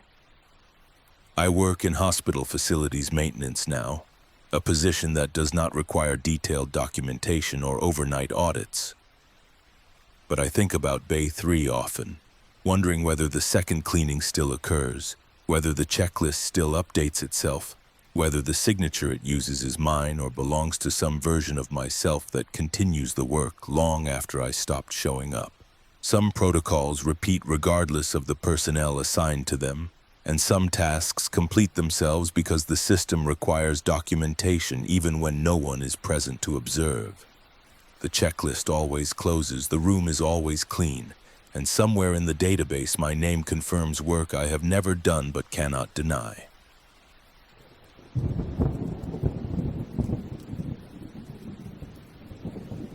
Story 5. The radiology scan with an extra shadow. The CT scanner's operating software flagged an artifact at Slice 47 during a routine post-mortem imaging sequence on February 18th. And when I reviewed the reconstructed image, I saw what the software had identified: a silhouette approximately human in proportion, positioned 3 feet to the left of the decedent, occupying space that should have contained only air and the interior surfaces of the scanner bore. My name is Dr. Jennifer Locke, and I worked as a post-mortem radiology technician at the State Forensic Facility, a position that combined my training as a diagnostic radiologist with the specialized demands of imaging deceased individuals for investigative purposes. The work involved conducting CT scans and X-rays of bodies before autopsy to identify foreign objects, map injuries, detect fractures, and provide medical examiners with a complete anatomical picture that informed their subsequent examinations. I had been in the role for 14 years, initially as part of a pilot program demonstrating the value of imaging in forensic investigations, and later as the lead technician overseeing a dedicated radiology suite integrated into the facility's workflow. The forensic facility occupied a converted warehouse in the industrial district, a cost-effective but austere space that had been renovated to include examination suites, a morgue, administrative offices, and the radiology department I managed. The imaging suite contained a 16-slice CT scanner, a digital X-ray system, a workstation with specialized reconstruction software, and a small preparation area where bodies were positioned on the scanner table before imaging. The suite was isolated from the rest of the facility by lead-lined walls and access-controlled doors, necessary both for radiation safety and to maintain the chain of custody for bodies moving through the imaging process. Most of my work was solitary. I arrived each morning, reviewed the schedule of cases requiring imaging, coordinated with the morgue staff to transport bodies to the suite, conducted the scans, processed the images, and uploaded the results to the facility's case management system for review by medical examiners. The rhythm was predictable. the technology reliable, and the environment quiet enough that I often worked through lunch. Without realizing, hours had passed. The case that produced the artifact was a standard referral from the county sheriff's office. An unidentified male found deceased in a rental unit. No signs of trauma, no suspicious circumstances, history of diabetes and cardiovascular disease documented by prescription bottles found at the scene. The medical examiner had requested a full-body CT to rule out occult injuries or foreign objects before proceeding with autopsy. I had positioned the body on the scanner table at 13:20 hours, confirmed proper alignment using the laser guides, and initiated the scan sequence, which progressed through the standard protocol. Scout image to establish scan range, followed by thin slice acquisition from head to pelvis. The scanner operated normally, the table advanced smoothly through the bore, and the image acquisition completed without errors at 13:34. I transferred the data to the workstation and began reconstructing the images into cross-sectional slices that could be reviewed individually or compiled into three-dimensional renderings. The reconstruction software processed the raw data and flagged slice 47 with a warning indicator. Possible motion artifact detected. Recommend manual review. Motion artifacts occurred when a body shifted during scanning, causing blurring or distortion in the images. It was rare in post-mortem imaging because deceased individuals did not move, but it could happen if the table position was unstable or if rigor mortis caused subtle settling of tissues during the scan. I opened slice 47 and examined it. The image showed a cross-section through the upper abdomen, liver, stomach, kidneys, spinal column, all clearly visible and anatomically correct.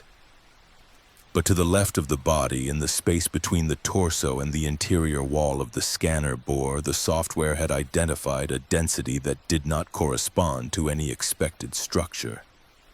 I adjusted the display window to enhance contrast. The density resolved into a shape, a vertical column approximately the width of a human torso, with internal variations suggesting anatomical features. Denser regions that could represent bone, less dense areas that could represent soft tissue. It looked like a shadow of a person standing beside the scanner table. I checked the slice above and below. Slice 46 showed no anomaly. Slice 48 showed no anomaly.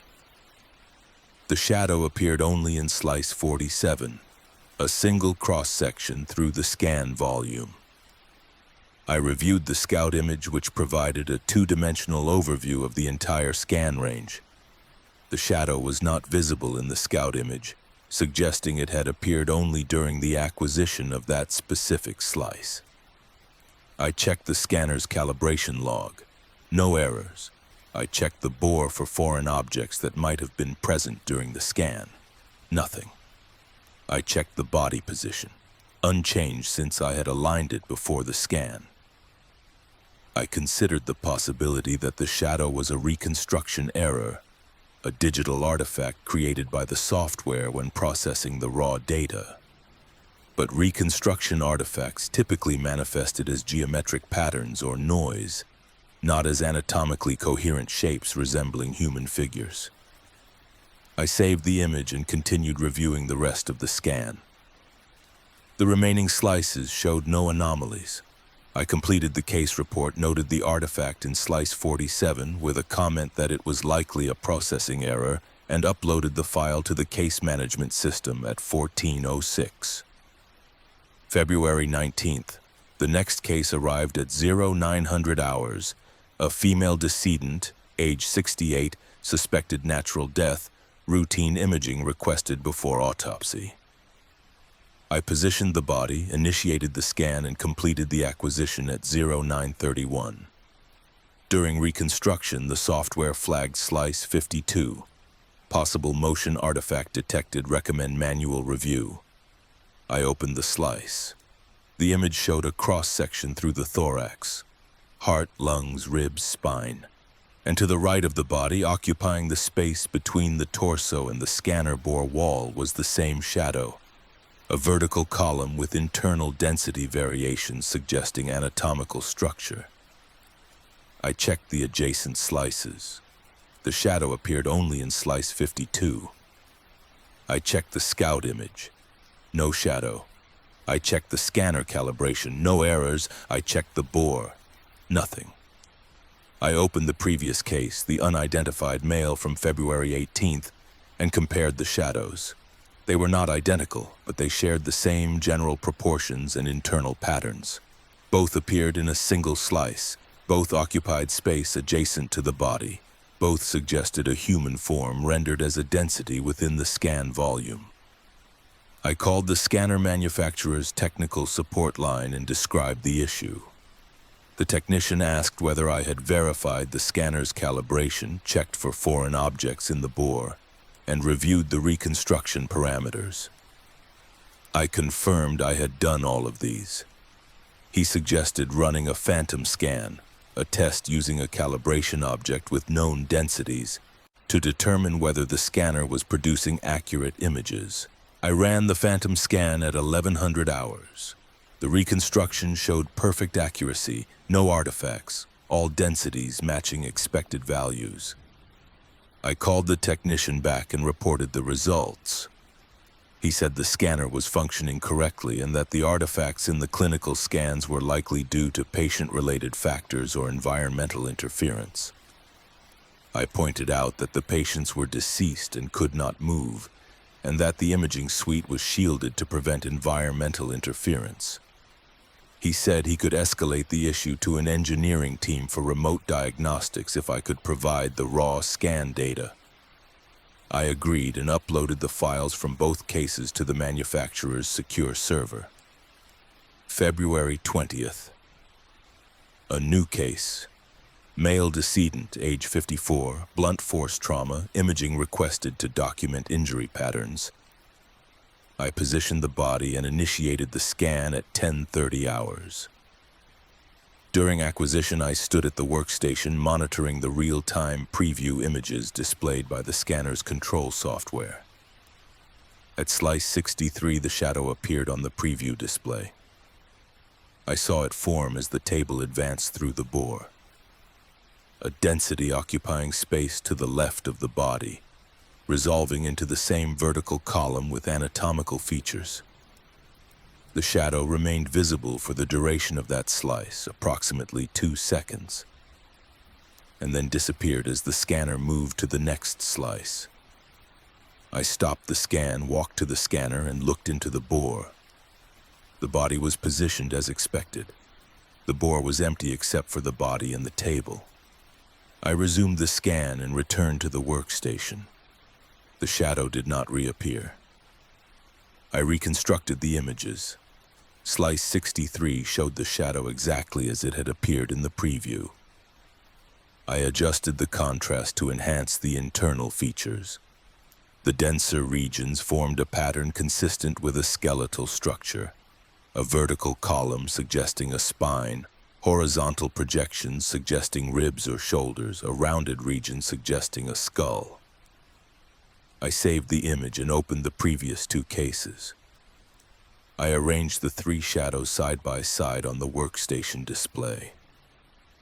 The proportions matched. The internal patterns matched.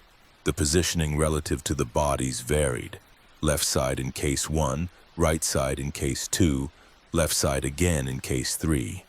But the fundamental structure was identical. The shadows were not artifacts.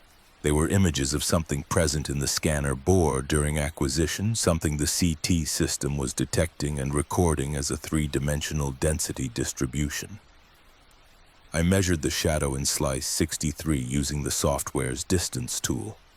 Height, 68 inches, width, 18 inches, depth, 12 inches. The dimensions were consistent with an adult human standing upright, even though the cross-sectional slice was horizontal and the shadow should not have been visible unless the figure was oriented perpendicular to the scan direction.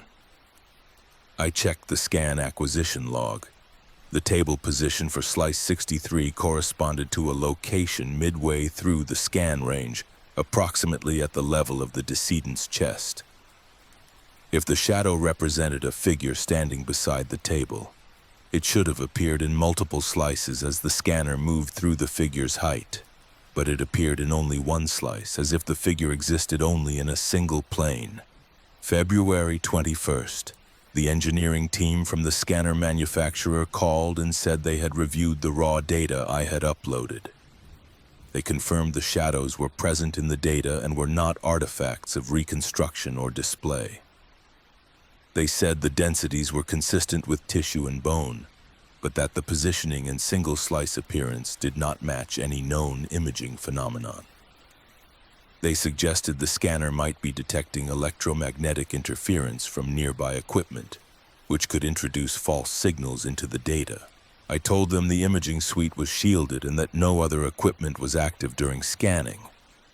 They said they would send a field service engineer to inspect the scanner in person and conduct diagnostic tests. The engineer arrived on February 24th and spent 6 hours examining the scanner, testing the X-ray tube, calibrating the detectors, running phantom scans, reviewing the environmental shielding. He found no malfunctions, no interference, no deviations from specification. He said the scanner was operating normally and that the shadows were not being produced by any hardware or software defect he could identify. I asked what could produce densities in the scan data if not the scanner itself. He said the only possibility was that something was physically present in the bore during acquisition. An object, a person, something with sufficient density to attenuate the X-ray beam and produce a detectable signal. I told him I had checked the bore repeatedly and found nothing. He suggested I conduct a scan of the empty bore to confirm the space was clear. I ran the scan that afternoon, positioning the table inside the bore without a body, and initiated a full acquisition sequence. The reconstruction completed at 16:42. I reviewed the slices one by one. All showed the expected appearance of an empty bore. Uniform low density representing air, with the table visible as a horizontal platform and the bore walls as a circular boundary. At slice 71, the shadow appeared. I stared at the image for several minutes, trying to reconcile what I was seeing with what I knew to be true. The bore had been empty. I had visually inspected it before the scan. No body, no objects, no personnel.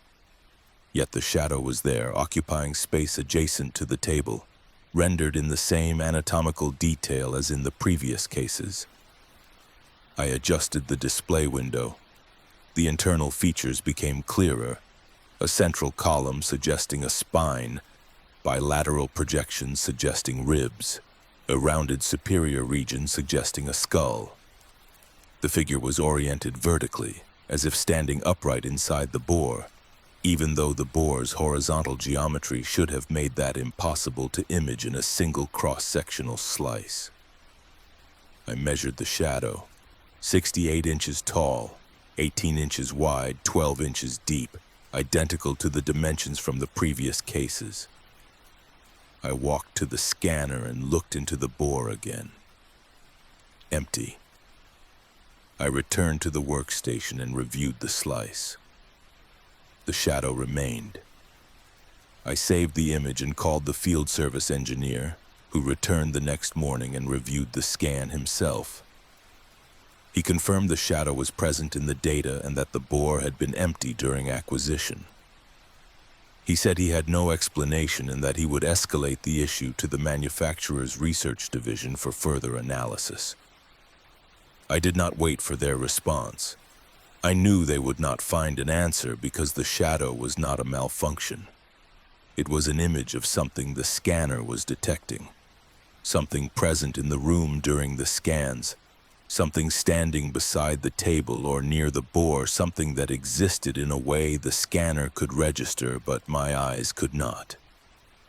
I tested this hypothesis on February 26th. I positioned a body for a routine scan, initiated the acquisition, and stood beside the scanner table during the entire sequence, watching the bore while the table advanced through it. At slice 81, the preview display showed the shadow appearing next to the body.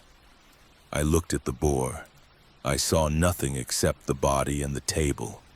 I looked at the preview display. The shadow was there, clearly visible, positioned approximately where I was standing. I stepped away from the scanner. The table continued advancing. The shadow remained on the display for the duration of that slice, then disappeared as the scanner moved to the next slice. I reconstructed the images. Slice 81 showed the shadow in the location where I had been standing. I measured it. 68 inches tall, my height. 18 inches wide, consistent with my frame. 12 inches deep. The scanner was imaging me. Not my physical body, which was outside the bore and not in the scan path, but some aspect of me the scanner's detectors could register. A density, a presence, a shadow cast by something other than X-ray attenuation. I ran another test that afternoon, standing in different positions around the scanner while imaging an empty bore. The shadow appeared in the slice corresponding to my location each time, always oriented vertically, always with the same dimensions and internal features. I ran a final test, leaving the room entirely during a scan of the empty bore. No shadows appeared in any slice. The scanner was detecting people in the room and recording them as densities in the scan data, visible only in cross-sectional slices rendered with anatomical features that suggested the system was imaging more than just physical mass. I documented the findings in a report and submitted it to the facility director on March 1st, recommending that all post-mortem imaging be reviewed for similar artifacts and that the scanner be taken offline pending further investigation. The director called me into his office the same afternoon and asked whether I was suggesting the scanner was malfunctioning or whether I believed it was imaging something paranormal. I said I did not know what it was imaging, only that the shadows were consistently present when people were in the room and absent when the room was empty, and that the shadows appeared in anatomical detail that exceeded what should be possible from incidental detection of personnel outside the scan path. He said he would review the report and consult with the manufacturer, but that taking the scanner offline would halt forensic imaging for the facility and delay cases that depended on those results. He asked whether I could continue operating the scanner while the investigation proceeded. I said yes, but that I could no longer trust the images to represent only the bodies being scanned. I continued working through March, conducting scans, documenting shadows, measuring their positions and dimensions. Every case produced at least one shadow. Some produced multiple shadows in different slices, suggesting more than one person in the room or the same person moving between scan acquisitions. I started recognizing patterns in the shadows, variations in height and width that corresponded to specific personnel who entered the suite during scans. I could identify the morgue assistant by his shorter stature. I could identify the medical examiner by her narrower frame. I could identify myself by the consistent 68-inch height that appeared in every scan I conducted alone. On March 19th, I scanned an empty bore while standing outside the suite, watching through the lead glass window in the door. No shadows appeared in the first 70 slices. At slice 71, a shadow appeared in the same location it had occupied during previous empty bore scans, the left side of the bore, adjacent to the table. No one was in the room. I was outside. The bore was empty. I reconstructed the images and examined the shadow. It was identical to the shadows that appeared when I was in the room. 68 inches tall, 18 inches wide, 12 inches deep. Internal features suggesting spine, ribs, skull. The scanner was imaging me even when I was not in the room. It was recording a shadow that occupied the space where I usually stood during scans, rendering it with the same anatomical detail, as if my presence had become a permanent feature of the imaging environment. I resigned on March 22nd and left the facility the same day. I do not know whether the investigation continued or whether the scanner remains in use. I work in diagnostic radiology now. in a hospital that does not conduct post-mortem imaging, and I avoid CT suites when I can because I know the scanners are recording more than the patients they are built to image.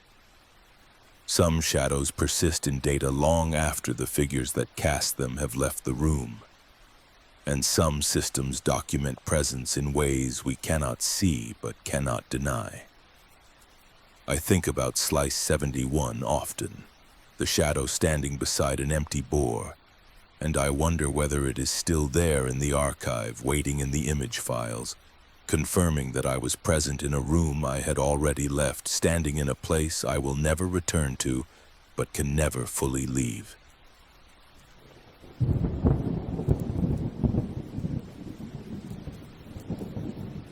Story 6.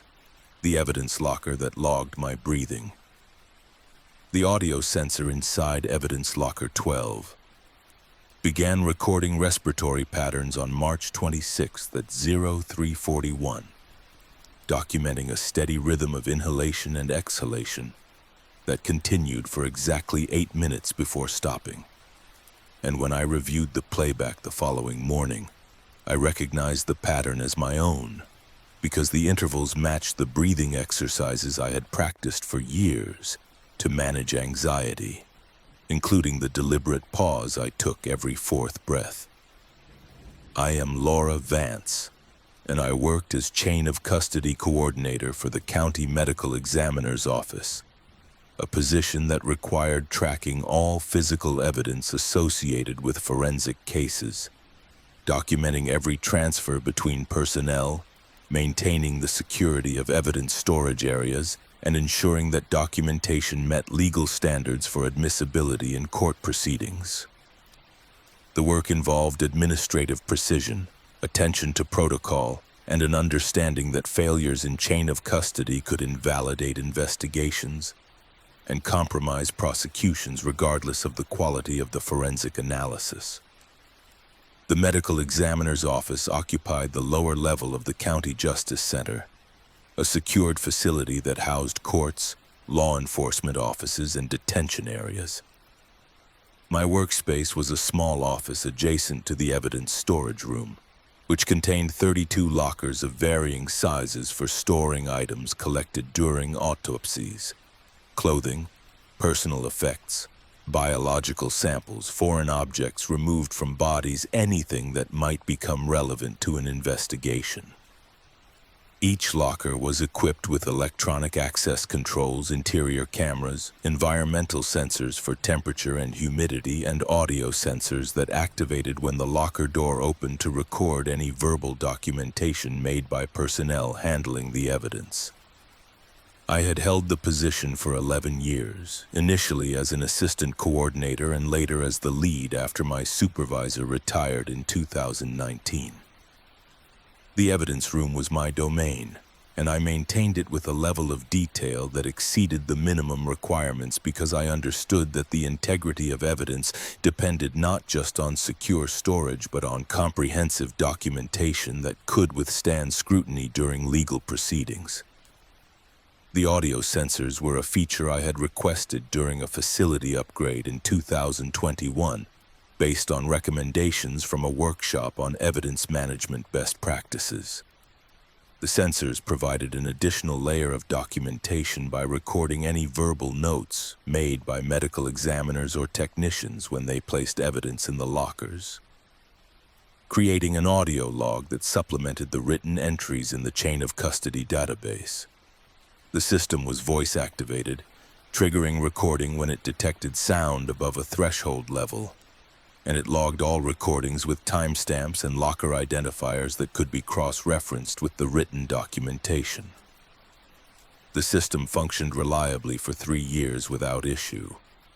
The recordings were typically brief, a medical examiner stating the case number and describing the items being stored, and they were archived as part of the permanent case record. I reviewed random samples periodically to ensure the audio quality was adequate and that personnel were following proper documentation procedures. On March 27th, I arrived at 0800 hours and began my routine review of overnight activity in the evidence room. The access log showed no entries between my departure at 17:30 the previous day and my arrival that morning, which was expected because the facility operated on limited overnight staffing and evidence transfers. Typically occurred during daytime hours when autopsies were conducted. I checked the audio log, which listed all sensor activations during the past 24 hours. Most entries showed 0 activations, indicating the lockers had remained closed and silent. But Locker 12 showed 1 activation. March 26th, 0341, duration 8 minutes 12 seconds. I opened the audio file expecting to hear accidental noise, perhaps a staff member conducting late-night inventory or a technician retrieving an item for an urgent case. What I heard instead was breathing. Steady, rhythmic human respiration recorded with the clarity of someone standing directly in front of the sensor. I listened to the entire 8-minute recording. The breathing continued without variation. Inhalation, exhalation, pause, inhalation, exhalation, pause. The pause occurred every 4th breath, a brief interruption in the rhythm that I recognized immediately because I had developed that breathing pattern years earlier as a technique for managing stress during high-pressure situations. I checked the access log for Locker 12. No entries on March 26th. The locker had not been opened. I checked the interior camera, which activated whenever the door opened and recorded continuously for 30 seconds. No video from March 26th. The locker had remained closed and undisturbed. I walked to the evidence room and examined Locker 12. It was one of the mid-sized units, measuring approximately 2 feet wide by 3 feet tall by 18 inches deep, used for storing clothing and larger personal effects. The door was closed and locked, the access panel showing a green indicator confirming secure status. I opened the locker using my master credentials. Inside were 3 sealed evidence bags from Case 7-214, an open investigation involving a suspected overdose. The bags contained clothing, a wallet, and a cell phone, all properly labeled and secured. I closed the locker and returned to my office, where I reviewed the audio file again. The breathing was unmistakable. The pattern was mine, but I had not been in the evidence room at 0341 on March 26th. I had been at home, asleep, alone in my apartment on the north side of the county. I checked my phone's location history. It confirmed I had been at my apartment address from 2200 hours on March 25th through 0745 on March 26th when I left for work. I considered the possibility that the audio sensor had malfunctioned and recorded ambient noise from elsewhere in the facility. Ventilation systems, distant conversations, environmental sounds that coincidentally resembled breathing. But the audio quality was too clear, too close, too distinctly human to be incidental noise. I filed a maintenance request with the facility management office, noting that Locker 12's audio sensor had recorded unexplained activity and requesting inspection of the equipment. A technician arrived that afternoon, tested the sensor, verified its calibration, and confirmed it was functioning correctly. He said the sensor was designed to activate only when sound exceeded 60 decibels measured directly inside the locker, a threshold that required a sound source within the locker itself, not ambient noise from outside. I asked how breathing could be recorded inside a closed locker when no one had accessed it. He said the only possibility was that the sound had been present inside the locker during the recording period, though he could not explain how that would occur without someone or something being inside the locker at the time. I thanked him and returned to my office, where I prepared a detailed log of the incident: date, time, locker number, duration of audio recording, access log showing no entry, camera log showing no video, and a note that the breathing pattern matched my own respiratory rhythm. March 28th, Locker 12 recorded breathing again at 0341, duration 8 minutes 9 seconds. I reviewed the audio. Same pattern, same rhythm, same deliberate pause every fourth breath. I checked the access log. No entries. I checked the camera log. No video. I checked my phone's location history, home address from 2130 through 0745. I opened locker 12 and examined the contents. The evidence bags were undisturbed, positioned exactly as I had left them the previous day. I removed the bags, inspected the interior surfaces of the locker, and found nothing unusual. No devices, no foreign objects, no indication that anyone had tampered with the unit. I replaced the evidence bags and locked the locker. I sat in the evidence room for 30 minutes staring at locker 12, trying to understand how my breathing could be recorded inside a secured space I had not entered while I was miles away. March 29th, breathing recorded at 0341, duration 8 minutes 14 seconds. I did not review the audio because I knew what it would contain. I checked the logs. No access, no video, location history confirming I was home. I contacted the manufacturer of the audio sensor system and described the issue. Recurring recordings of human breathing inside a closed, unaccessed locker with no corresponding access or video log entries. The technical support representative asked whether I had verified the sensor was not detecting sound from adjacent lockers or external sources. I confirmed I had. He asked whether the locker contained any electronic devices that might produce rhythmic sounds resembling breathing. I confirmed the only contents were clothing and personal effects, with no electronic components. He said he would escalate the issue to their engineering team and request remote diagnostics of the system. I provided access credentials and the diagnostics ran overnight on March 29th. The results, delivered via email on March 30th, confirmed the sensor was operating within normal parameters and that the recordings were legitimate audio captured from inside locker 12. March 30th, breathing recorded at 0341, duration 8 minutes 11 seconds. I opened locker 12 during my morning shift and placed a voice recorder inside, positioning it among the evidence bags. I locked the locker and waited. March 31st, I retrieved the voice recorder at 0815 and played back the recording. At 0341, I heard the breathing begin, steady, rhythmic, identical to the pattern captured by the audio sensor.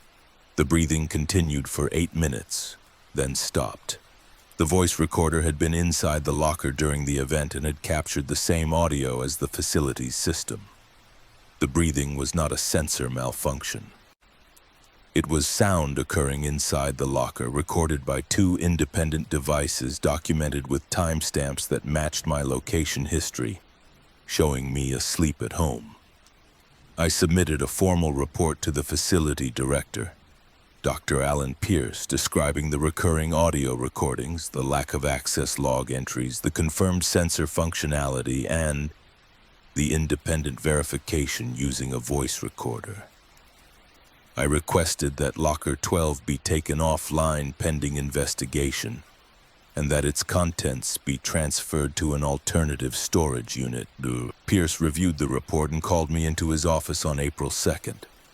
He asked whether I had reviewed the contents of Case 7-214 to determine if there was anything unusual about the evidence that might explain the phenomenon. I said I had inspected the contents multiple times and found nothing beyond the standard items logged during intake.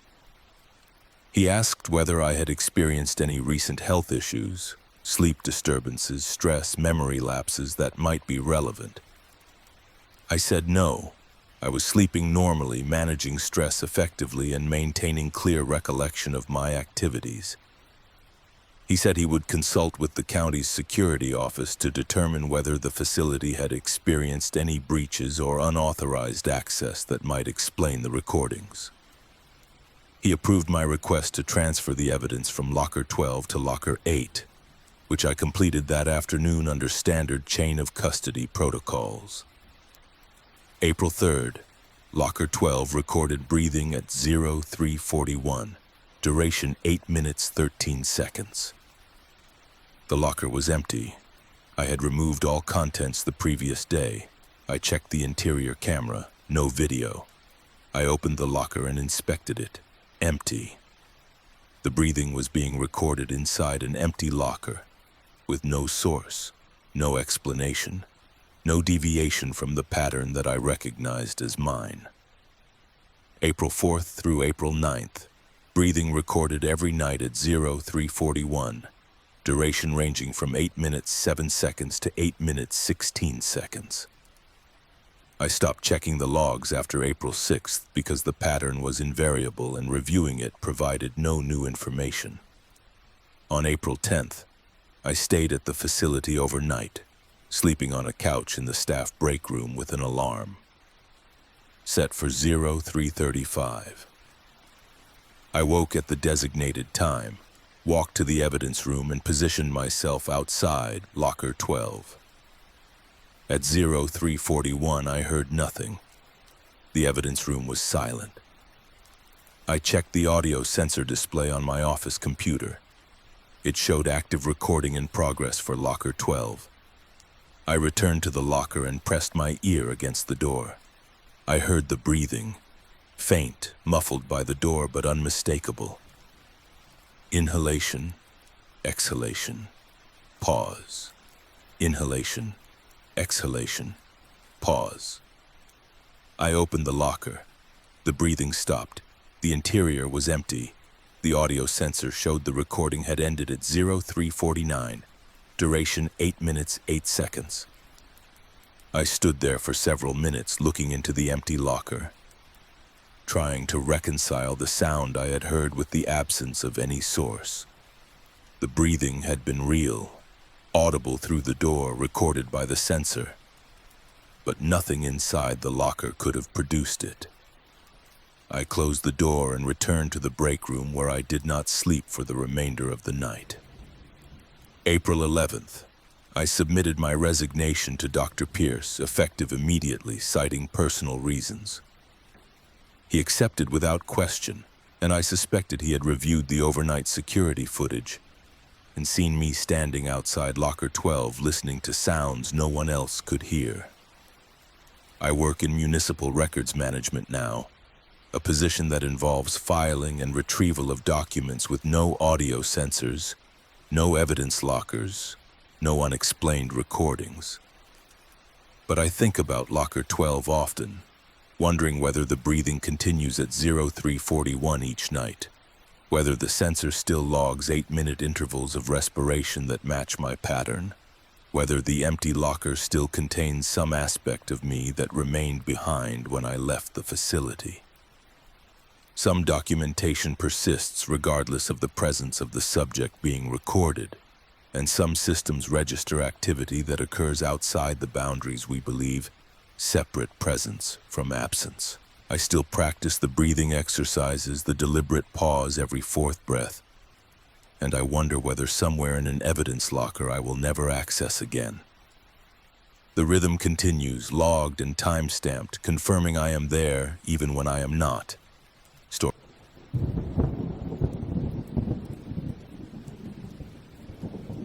Story 7.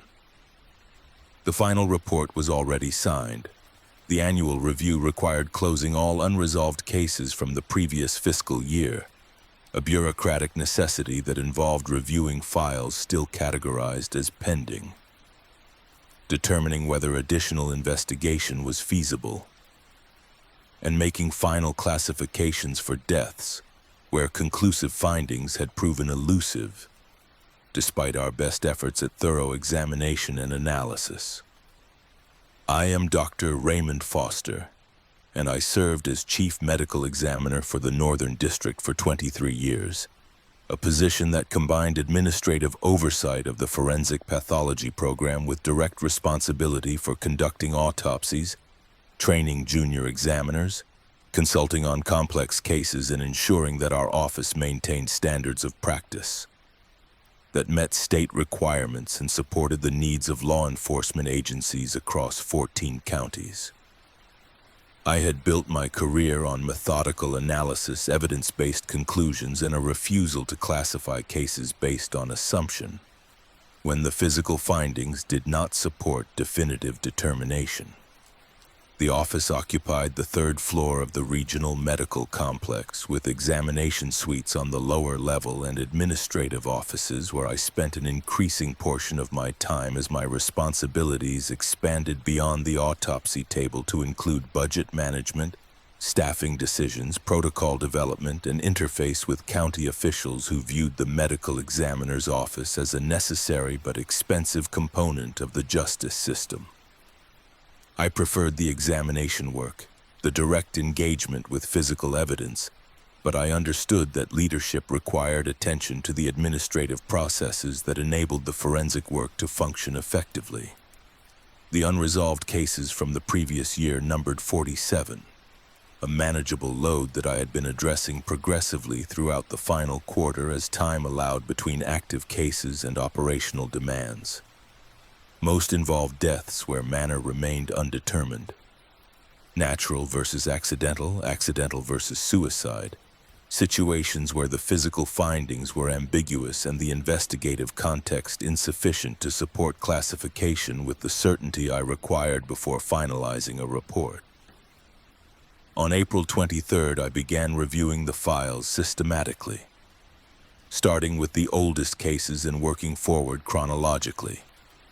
The process involved reading my preliminary reports, reviewing photographs and laboratory results, consulting with investigators regarding any subsequent information, and making final classifications that would close the files and allow them to be archived. I had completed 31 cases by April 28th, reclassifying most as natural or accidental based on review of complete evidence packages. When I opened file 47 and found a completed autopsy report I had no memory of writing. The file concerned an unidentified female found deceased in a park in October of the previous year, approximate age 55, no identification, no witnesses, no suspicious circumstances. The preliminary examination had been unremarkable, no trauma, no signs of acute illness, toxicology negative for drugs and alcohol. And I had classified the manner as pending additional investigation, hoping dental records or missing persons reports would provide identification and context that might clarify the cause of death. The file now contained a full narrative report dated April 28th, the current date, signed with my electronic signature, concluding that cause of death was acute cardiac arrhythmia secondary to undiagnosed structural heart disease, manner of death natural. The report was thorough, professionally written, formatted according to our standard template. It included detailed descriptions of the external examination, internal examination, organ weights, histological findings, and a summary that synthesized the evidence into a coherent explanation for the death. I had not written this report. I had not opened this file before April 28th. I had not reviewed the case photographs or laboratory results. I had not consulted with investigators. Yet the report existed, signed with my credentials, dated with the current date, and filed in the system as a completed document. I checked the file modification history. The report had been created on April 28th at 06:12 that morning by user R. Foster. I checked my computer's activity log. It showed me logging into the system at 07:47, approximately 90 minutes after the report had been created. I had not been at the office at 06:12. I had been at home preparing for work. I checked my building access log. My badge had recorded entry at 07:33 at the time I arrived each morning. I reviewed the report again, reading it carefully to determine whether it reflected my style, my terminology, my approach to structuring autopsy findings. It did. The phrasing was mine. The organization was mine. The level of detail was consistent with reports I had written throughout my career.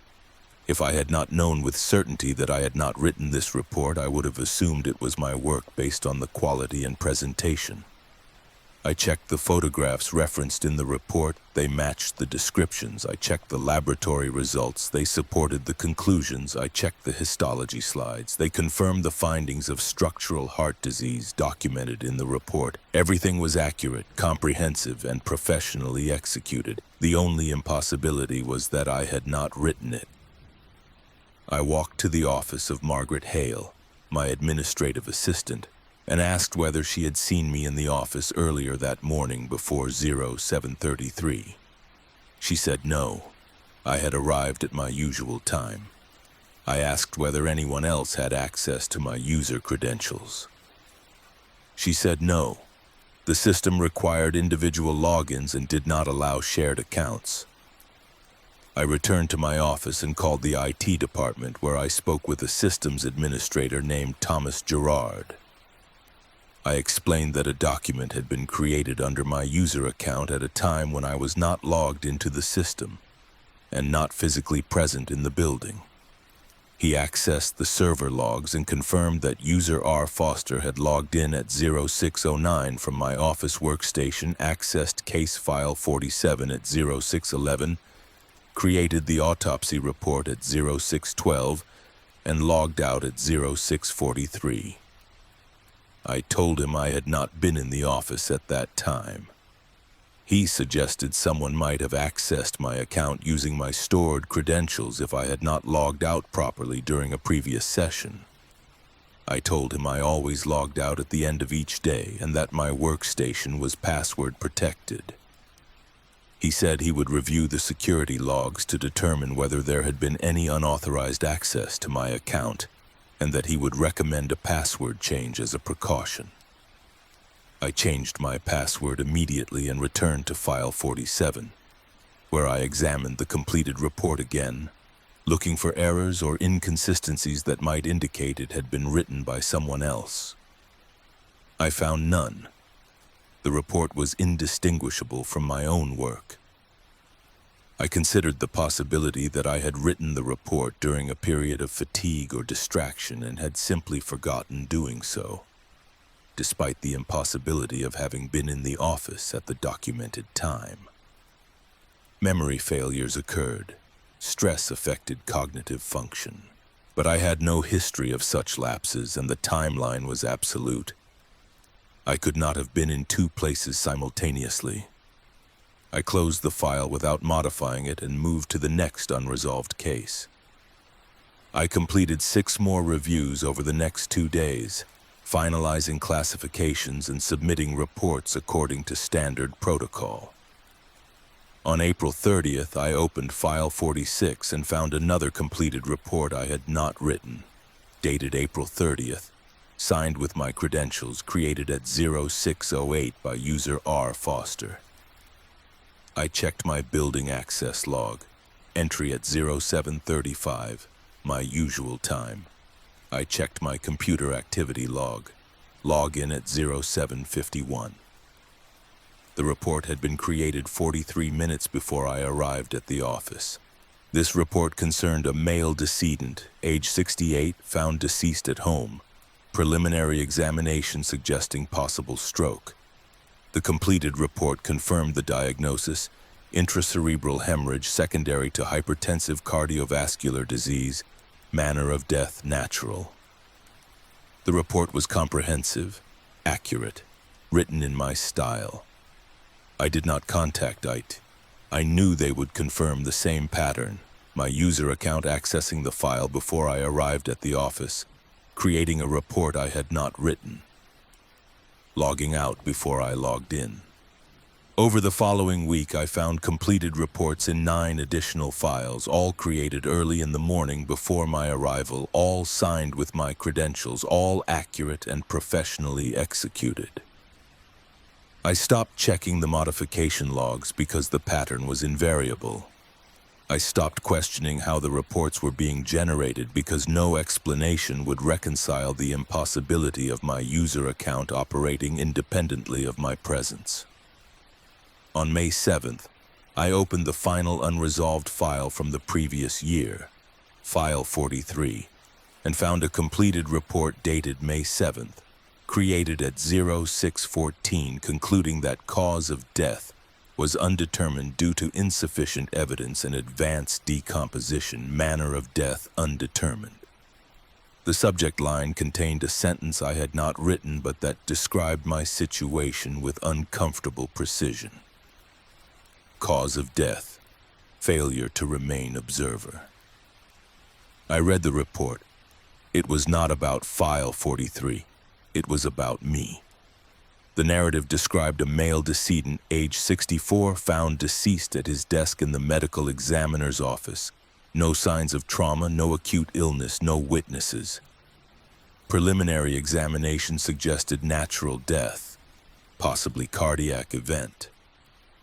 Internal examination revealed moderate coronary artery disease and mild cardiomegaly consistent with chronic hypertension. Toxicology negative. Histology confirmed age-related changes without acute pathology. The report concluded that the decedent had died at his desk while reviewing unresolved cases during the annual file closure process, and that death had occurred at approximately 0614 on May 7th, based on body temperature and rigor development. Manner of death was classified as natural. I checked the date on my computer. May 7th. I checked the time, 0753. I checked my building access log. Entry at 0736, I stood and walked to the mirror on the back of my office door. I looked no different than I had every other morning. Gray hair, lined face, slight fatigue around the eyes. I touched my chest, confirming the rise and fall of respiration, the steady pulse at my wrist. I returned to my desk and opened the file modification history. The report for File 43 had been created at 0614 by user R. Foster. No other files had been modified that morning. I opened File 42. It contained an unresolved case from November, pending my review. I read the preliminary findings and began drafting a final report, typing slowly, deliberately, documenting my observations and conclusions. I saved the report and checked the timestamp. 0809, user R. Foster. I stood and walked through the administrative wing, greeting Margaret, confirming she could see me, confirming I cast a shadow under the fluorescent lights. I returned to my office and sat at my desk, where File 43 remained open on my screen.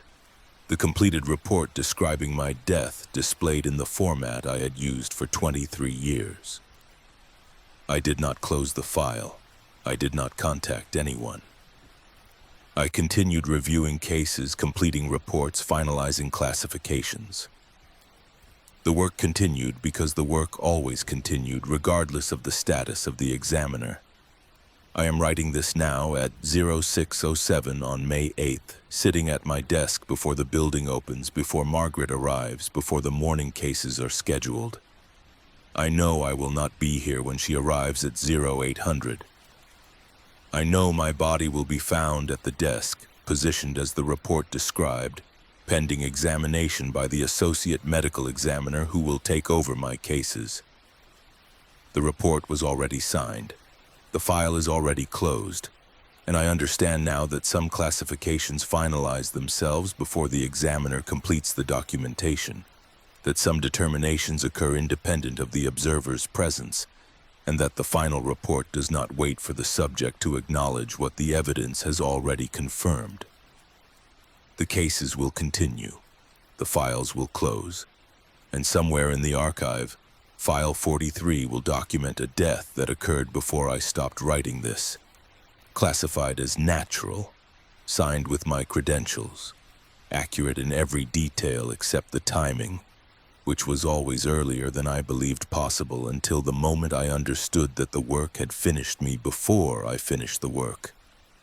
Some observers become observations, some examiners are examined.